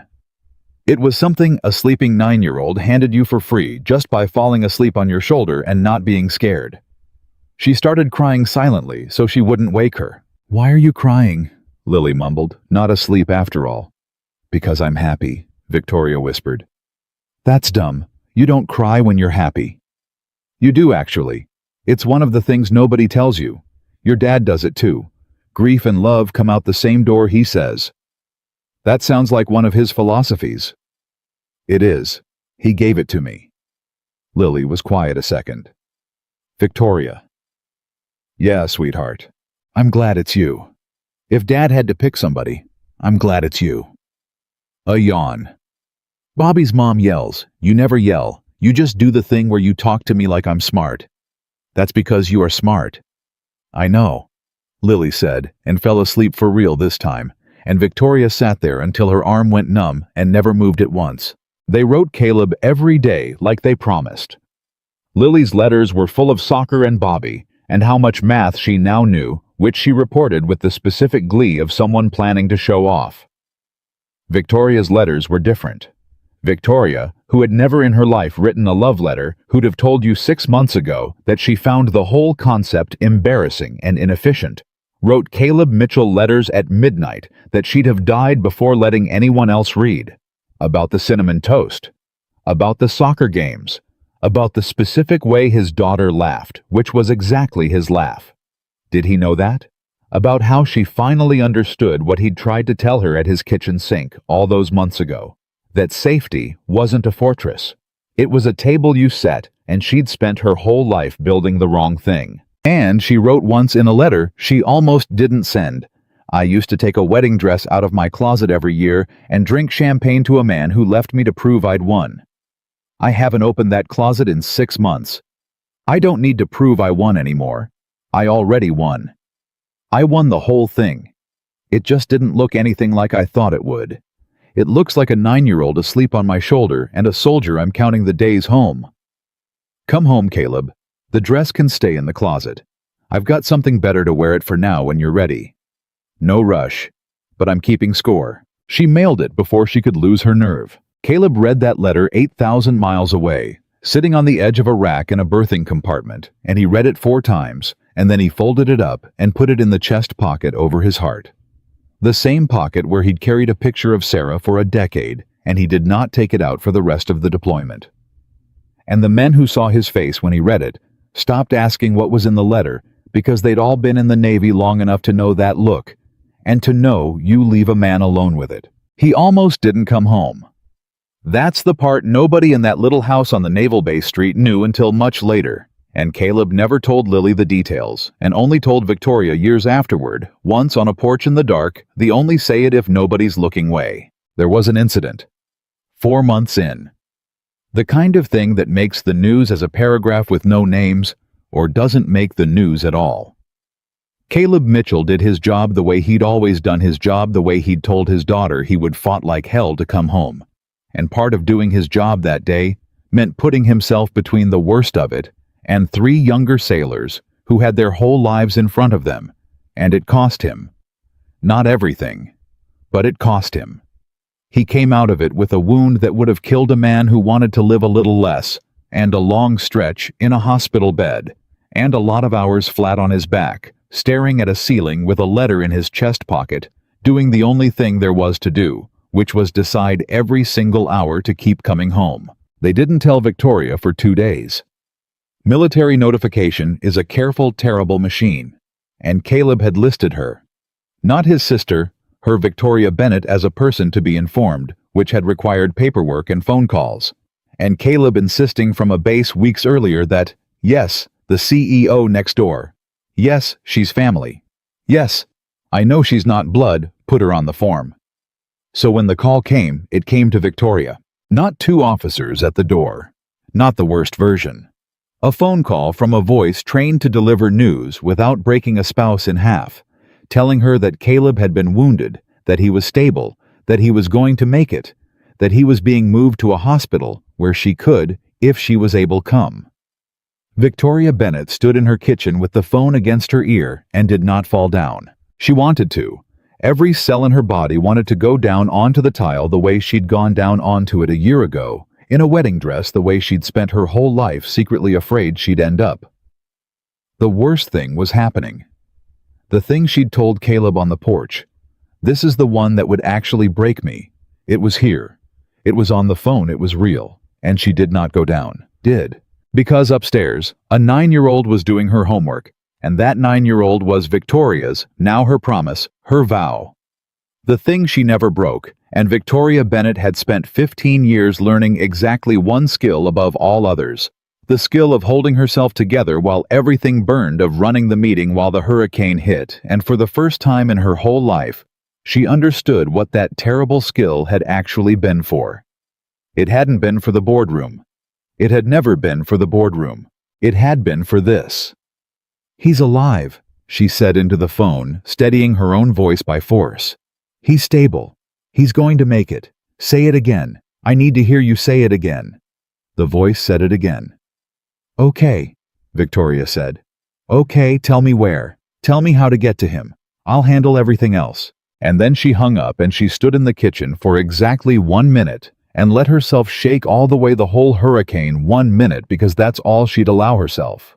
And then she wiped her face and checked it in the reflection of the microwave and squared her shoulders and walked upstairs to where a 9-year-old was doing math to tell her carefully, honestly, the way Caleb would want, the way Caleb had taught her, that her father had been hurt and that he was alive and that he was coming home, and that no matter what exactly, like he'd promised, she was not and never would be alone. She sat down on the edge of Lily's bed. She took the girl's hands. "Lily," she said gently, "I need to tell you something, and I need you to look at me, and I need you to know before I even start that your dad is alive, okay? He's alive. Start there. Hold on to that while I tell you the rest." Lily's face went white, and her eyes went huge, and her hands gripped Victoria's, and in that moment, she looked so much like the 4-year-old who'd learned the word never, that Victoria's heart broke clean in half. And then Lily did something that told Victoria everything about what these 2 people had built in her, this soldier and his little girl. Lily took a breath and steadied herself exactly the way she'd watched her father do it 100 times, and said in a small, brave voice, "Okay, he's alive. I'm holding on to it. Tell me the rest." And Victoria did. And then a 9-year-old and a CEO held on to each other on a narrow bed under a lamp, both terrified, both holding on, both refusing to go down. And Victoria thought through her tears that Caleb had been so wrong that first night in her kitchen when he'd said you couldn't fix a person. You could. You just couldn't do it fast, and you couldn't do it alone, and it didn't look anything like fixing a truck. It looked like this. It looked like two broken people learning slowly at 2 in the morning over cinnamon toast and soccer games and letters carried in a chest pocket into the worst day of a man's life, how to hold each other up. "He's coming home," Lily whispered. "He's coming home," Victoria said. "I promise, and I don't break those." The flight to the hospital was the longest 6 hours of Victoria Bennett's life, and she spent every one of them with a 9-year-old asleep against her shoulder and a mind running the only calculation it had ever really known how to run, how to keep the people she loved safe. Except this time, there was no deal to close, no board to convince, no numbers to move. There was just a hospital at the end of a runway, and a man in a bed who had put himself between the worst of the world and 3 younger sailors, because that was who he was, and she'd known it was who he was, and she'd loved him anyway. And now she was going to have to walk into a room and be strong enough to be what he needed, whatever that turned out to be. "What if he looks different?" Lily had asked at the gate small. What if it scares me?" "Then we'll be scared together," Victoria said. "And we won't let him see it because that's not what he needs from us. What he needs from us is to walk in that room and be his family. That's it. That's the whole job. Can you do that? Can you?" Victoria looked at the child who'd learned in 6 months to see straight through her exactly the way her father did. "I'm terrified," Victoria admitted. "But yes, I can do it. You know why? Because your dad taught me something. He said you can be scared and do the thing anyway, that the scared and the doing aren't opposites. He said the bravest people aren't the ones who don't feel it. They're the ones who feel it all the way and walk in the room anyway." She squeezed Lily's hand. "So we're going to feel it all the way, and then we're going to walk in the room." And they did. He was smaller in this bed than he'd ever been in his life, and there were tubes and machines, and his face was gray in a way that stopped Victoria's heart for 1 full second at the door. And then his eyes opened and found them, and Caleb Mitchell wounded, wrecked 8,000 miles from home, and barely on the right side of the worst day of his life, looked at the 2 people standing in his doorway and did the last thing either of them expected. He grinned. "There they are," he rasped. "There's my whole family. You made it. Told you I'd come home. Didn't come all the way home yet, but I'm on my way. You found me." And Lily broke and ran to the bed, careful even in her running, the way he'd taught her to be careful, and buried her face against his good side. And Caleb put his hand on the back of her head, that same gesture, the one Victoria had watched him do 100 times. And he closed his eyes, and for a second, the machines were the only sound in the room. "Hey, Bug," he whispered into her hair. "Hey, I got you. See, I told you. I always come home to you. That's the deal. That's always been the deal." Victoria stood in this doorway and could not make her feet move. Because here was the thing. She'd been so brave on the flight, so strong at the gate, she'd held a whole family together for 2 days on the strength of a skill she'd spent 15 years building. And now that she was here, now that she could see with her own eyes that he was alive, the strength ran out all at once, the way it does, the way it always does, the second you're finally allowed to stop holding. Her knees went. She grabbed the doorframe, and Caleb saw it. Of course he saw it. Even like that, even from a hospital bed, he saw her the way he'd seen her the first night on her kitchen floor, straight through the paint all the way down to the part nobody was supposed to reach. "Hey," he said. "Hey, Victoria, look at me." She looked at him. "Come here, it's okay. You can let go now. You held everything. I know you did. I know exactly what you did these last 2 days. I know what it cost you. You can put it down now. I'm right here. Come put it down." And Victoria Bennett walked across a military hospital room and did the thing she had never once done in front of another living soul in her entire adult life. She let go. She sat down on the edge of his bed, careful of the tubes, and she put her face in her hands, and she came apart completely. The whole hurricane she'd been holding back for 2 days, and Caleb Mitchell reached up with the arm that still worked and pulled her down against his chest, against the pocket where her letter had ridden through the worst day of his life, and held her while she shook. "I thought I'd lost you," she said into his hospital gown. "I stood in the kitchen and I thought, this is the one that breaks me. This is the exact thing I spent my whole life making sure could never happen, and it happened anyway, and I couldn't stop it. I had all the money in the world, and I couldn't stop it." "I know. I don't want to be safe anymore, Caleb. I spent 40 years trying to be safe. I don't want it. Being safe is being alone. That's all it ever was. Safe just means nobody close enough to hurt you, and I don't want that. I want this. I want the thing that could break me. I want it so bad." "You've got it," Caleb said, and his own voice was breaking now. "You've got it, Victoria. You've had it for a while now. I've just been too banged up to say it right." He pulled back enough to look at her, and Lily was still tucked against his other side, watching them both with wet eyes. And Caleb Mitchell looked at the two people who were his whole entire world and said the thing he'd been carrying home for 4 months. "I want to marry you. I've wanted to marry you since about the 3rd cup of coffee showed up on my hood. I wasn't going to do it like this. I had a whole plan. I was going to do it right at the garden with Lily, the whole thing. But I'm laying here full of tubes, realizing I almost ran out of time to say it, and I am done. I am done wasting time. I might not have. So I'm asking you now badly from a hospital bed, looking like something the cat dragged in. Victoria Bennett, marry me. Be Lily's mom for real, on paper forever. Let me be the man who never once asks you to be smaller, so I can feel bigger. Marry me." The room was silent, except for the machines. "You don't have a ring?" Victoria said, wrecked laughing, crying. "I've got an anchor," Caleb said. "Look in the Lily, the bag, the little box top of the bag." Lily scrambled for it. "I had it made before I shipped out. It's not a ring, it's a necklace. I was going to give it to you at the garden, an anchor. 'Cause my whole life's been about protecting people, holding the line, being the thing that doesn't move when everything else does. And you're the first person who ever made me want to build something instead of just protect it. So, it's an anchor.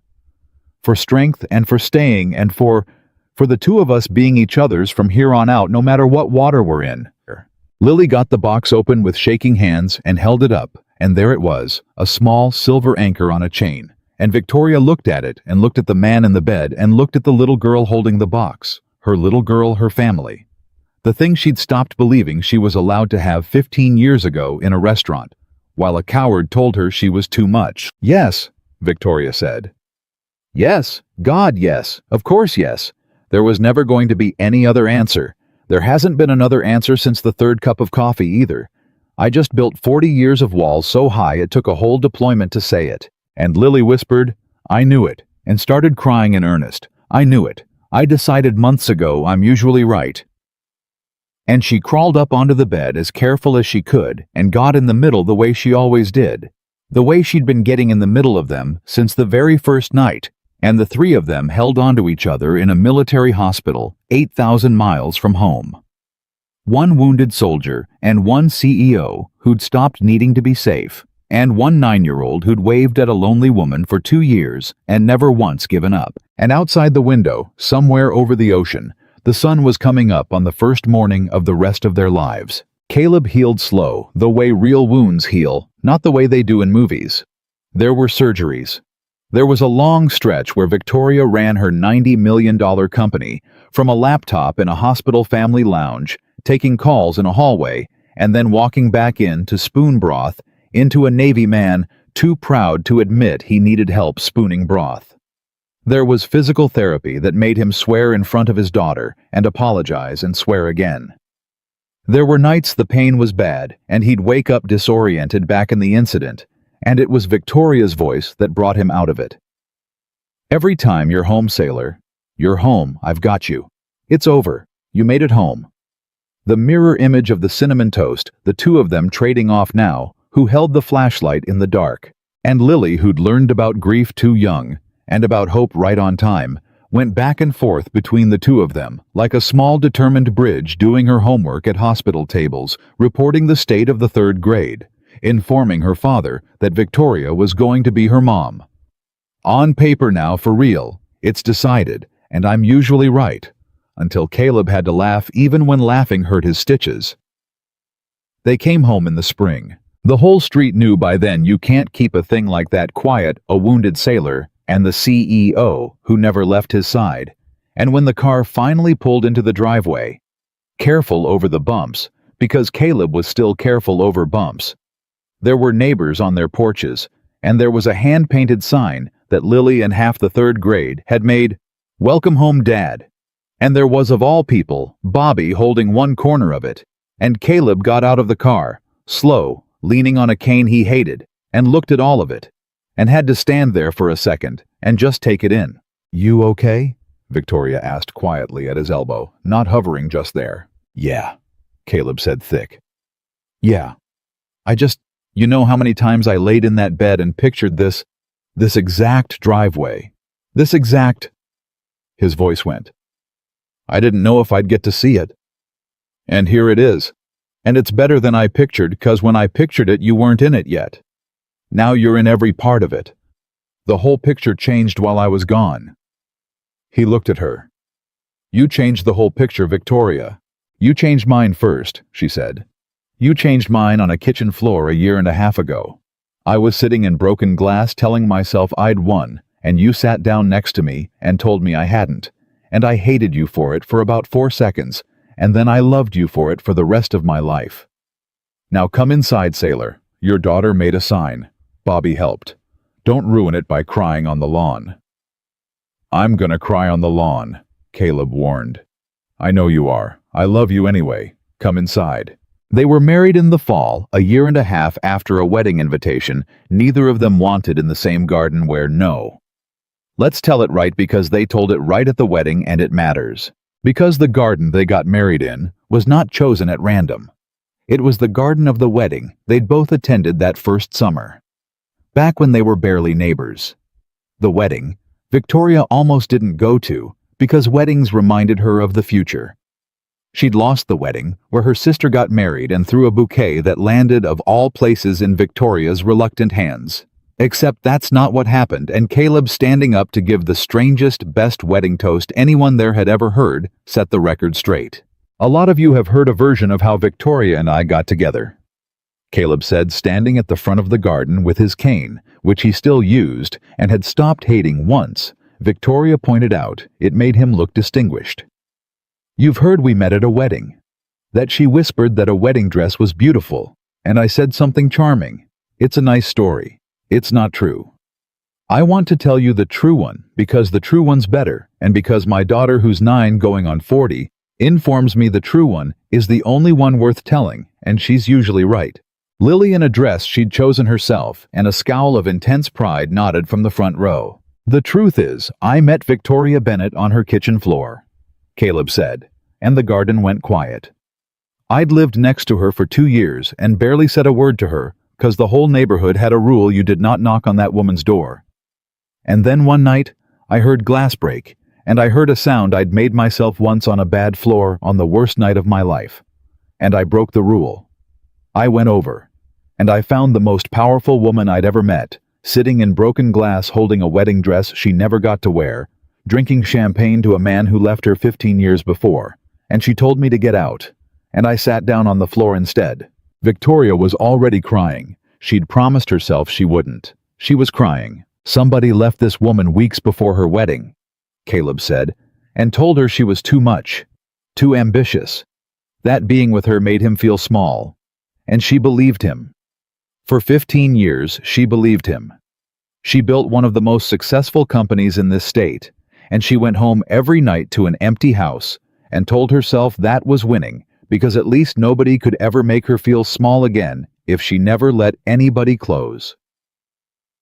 He turned and looked at her. "And I want to say this in front of everybody who knows her. Everybody who's ever done business with her and been a little scared of her. Everybody who ever called her the Shark or the Ice Queen. That man was a coward. and a fool. Because the woman he called too much is the woman who ran her whole company from a hospital hallway so she could hold my hand. The woman he called too ambitious is the woman who learned my daughter's entire life by heart out of a notebook, so a kid who isn't hers wouldn't lose a single thing while her dad was gone. The woman he couldn't handle is the strongest, most loyal, most loving human being I have ever known, and he handed her to me, and I will spend the rest of my life being grateful he was too small to see what he was holding. The garden was dead silent. Somebody in the back was openly weeping. "Victoria," Caleb said. "The first time we ever sat together, you told me the story of a dress you never wore. And I've thought a lot about what I should have said that night. And it took me a year and a half to get here, but here it is. That dress you never wore, that dress you cried over for 15 years, it was never the dress that mattered. It was never the wedding. What you were really grieving all those years was the idea that you weren't worthy of standing up in front of everyone and being chosen, out loud, on purpose, where everybody could see." He took her hand. "So here you are, in front of everybody, chosen, out loud, on purpose. And I need you to hear me in front of every single person here. You were always worthy of this. Not because I chose you. You were worthy before I ever knocked on your door. You were worthy sitting alone on that kitchen floor. You were worthy every one of those 15 years you spent believing you weren't. All I ever did, all I'll ever do, is remind you of a thing that was already true. You are worthy of love. You always were. And now you've got a whole garden full of people watching you finally believe it." And Victoria Bennett in a wedding dress, not the old one. She'd donated that one months ago, given it to a young bride who couldn't afford one because she was done grieving in it, and it deserved to finally go be happy. Victoria Bennett stood in a new dress in a garden full of people and let herself be seen all the way.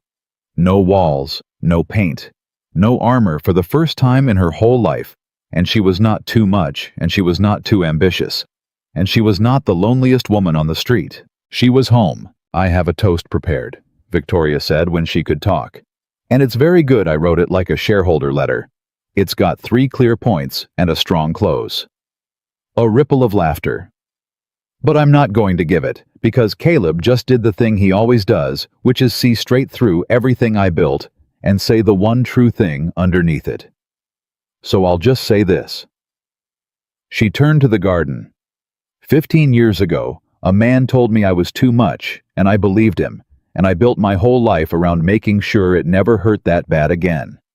And a year and a half ago, a Navy officer sat down on my kitchen floor uninvited and refused to leave, and his 9-year-old waved at me every day for 2 years, even though I never once waved back. And between the two of them, they taught me the thing my whole empire never could. She looked at Caleb and then at Lily. Being safe was never the goal. I had safe. Safe is a fortress, and a fortress is just a very expensive way to be alone. The goal was this: a table you set and people you let sit at it. A wave you finally wave back. A dress you finally wear, not because someone told you you were worthy, but because you finally believe it yourself. She lifted her glass. I spent 40 years being the strongest woman in every room I walked into.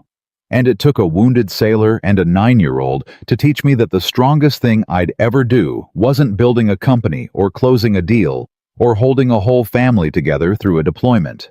The strongest thing I'd ever do was let myself be loved. So here's to the 2 people who taught me that. Here's to my family. I waved back. Finally. And I'm never stopping. And Lily, who could not be contained, who had waited a year and a half for this exact moment, yelled from the front row. I told you, she'd wave back. 2 years. I never gave up. And the whole garden roared, and Caleb laughed so hard his stitches would have hurt, if they hadn't finally mostly healed, and he pulled his daughter up between them, the way she'd been getting in the middle of them since the very first night, because that was her place right in the middle. The bridge that had connected 2 people who'd both given up. They danced all 3 of them badly. Caleb with his cane. Lily standing on his good foot the way little girls do. Victoria with her heels off in the grass, a woman who'd danced with governors, now dancing barefoot at her own wedding with a soldier and a fourth grader. Laughing, crying both at once, grief and love coming out the same door the way Caleb always said they did, except there wasn't much grief left in it anymore. There was mostly just the love. There was mostly just the almost unbearable, impossible, unearned feeling luck of two broken people finding each other 40 feet apart after both of them had completely stopped looking. Later. Much later, when the garden had emptied and Lily was asleep in a chair with cake on her dress, Caleb and Victoria sat on a bench by the fountain, the same garden, and Caleb reached into his pocket and pulled out the anchor necklace, the one from the hospital, and fastened it around her neck. "You never gave this back," he said. "After the hospital, you just kept wearing it." "I'm never taking it off," Victoria said. "You gave me an anchor. Do you have any idea what that means to a woman who spent her whole life terrified of being swept away? Nobody ever gave me an anchor before. Everybody gave me expectations, or bills, or reasons I wasn't enough. You gave me the one thing I'd been missing since I was 6 years old, auditing my parents' moods, trying to figure out if I was safe." She touched the little silver anchor. "You gave me somewhere to hold on. You gave me back a whole life I'd written off," Caleb said. "I'd decided, you know. After Sarah. I'd decided that part was done for me. I'd had my great love. I'd been lucky to get it once, and I was going to spend the rest of my life just being Lily's dad and nothing else. I'd made peace with it. Or I told myself I had." He shook his head. "And then a CEO threw a champagne glass across her kitchen, and I heard it break, and everything I'd decided about the rest of my life turned out to be wrong. All of it. In one night." He looked at her. "You know what Lily said to me before I first went over to that wedding, the one we're sitting in the garden of right now? She said, maybe Mom would want you to be happy too. 9 years old. She'd figured it out before I did. She always figures it out before I do. She figured me out before either of us," Victoria said. "She called me the sad lady and invited me to mac and cheese, and she was right about every single part of it." She looked over at the sleeping child with cake on her dress. "I didn't just marry you today, Caleb. I want you to know that. I know it's not legally, it's more complicated, we'll do the paperwork. But in my heart today, I didn't just marry you. I married her. That little girl is mine now. Not instead of Sarah. Also, forever. On paper and off it. She's mine. And I will spend the rest of my life making sure she never doubts for one single second that she was loved by everyone lucky enough to know her father." "That's the vow you made me," Caleb said quietly. "In the kitchen, before I deployed." "I don't break those," Victoria said. "I told you, my word's the only thing I never learned how to break." And Caleb Mitchell looked at the woman beside him. The CEO. The whole neighborhood had been afraid of the woman who'd sat alone in broken glass, grieving a dress she'd never wear. The woman who'd run an empire from a hospital hallway and learned his daughter's whole heart out of a notebook, and waved at him from a base gate until he disappeared and never once, not one single time, broken her word, and he understood finally completely the thing that had taken him 5 years and 1 wounded deployment and a year and a half of coffee on the hood of a truck to understand. The promise he'd made at Sarah's grave all those years ago, holding a 4-year-old who kept asking when Mommy was coming back. The promise that had shaped every single day of his life since the promise to protect his family, to keep Lily safe, to make sure that little girl never felt unloved for one day of her life. That promise hadn't ended. It had grown. It had started as one grieving man's vow to shield one small child from a world that had already taken too much. And somewhere along the way, on a kitchen floor over slow-cooked mac and cheese, through a deployment and a hospital bed, and 2 years of a wave, finally answered, it had become something bigger than he'd ever imagined standing at that grave. It had become a family. Not the one he'd lost. Not a replacement for it. Sarah would always be the girl who walked across a room to the shy sailor nobody was talking to. And Lily would always carry her mother's laugh, and none of that was going anywhere. But alongside it, built on top of it, a second act nobody gets promised and almost nobody dares to reach for. He'd spent his whole life being the man who protected people, The one who put himself between the worst of it and everyone else. The immovable thing when the water got rough. And Victoria Bennett had reached into all of that and found the one thing underneath it that even he hadn't known was there, that a man can spend his whole life protecting a home and still quietly be missing one. That you can hold the line for everyone else and have no one holding it for you. That the bravest thing a strong man ever does is let himself be someone's too. "Hey," he said softly. "Hey," she said. "Thank you," Caleb said, for throwing that glass, for breaking that rule about not talking to me, for leaving coffee on my truck, for learning the cinnamon toast, for running your company from a hallway so you could hold my hand, for every single day of it. Thank you for not staying safe." Victoria leaned her head on his shoulder, the anchor at her throat, catching the last of the garden lights, and across the way, their daughter slept with cake on her dress, and a whole life of being loved stretched out ahead of her, and the fountain ran the way it had the first summer, and everything that had been broken in both of them had finally at long last found its way home. "I'm done being safe," Victoria whispered. "I'd rather be yours." "You are," Caleb said. "You have been for a while now. We just finally said it out loud in front of everybody on purpose. And that, in the end, was the whole thing." That was the answer to the question a lonely woman had whispered in a garden 1.5 years before looking at a wedding dress and believing with her whole broken heart that she would never ever wear one. She'd said a dress was beautiful because she'd stopped believing she was allowed to be. And a wounded Navy father, who knew everything there was to know about loving someone you're terrified to lose, had spent 1.5 years giving her the only answer that ever mattered. Not with a clever line in a garden, but with coffee and cinnamon toast and an anchor and a promise he never broke. That she was worthy. That she always had been. That the man who left her hadn't proven she was impossible to love. He'd only proven he wasn't strong enough to stand beside her.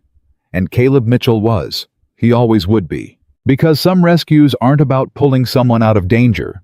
Some rescues are just one broken person sitting down on the floor beside another, refusing to leave and staying through the deployment, through the hospital, through the fear, through all of it, until the person who'd forgotten they were worthy of love finally waved back. She waved back, and neither of them was ever lonely again.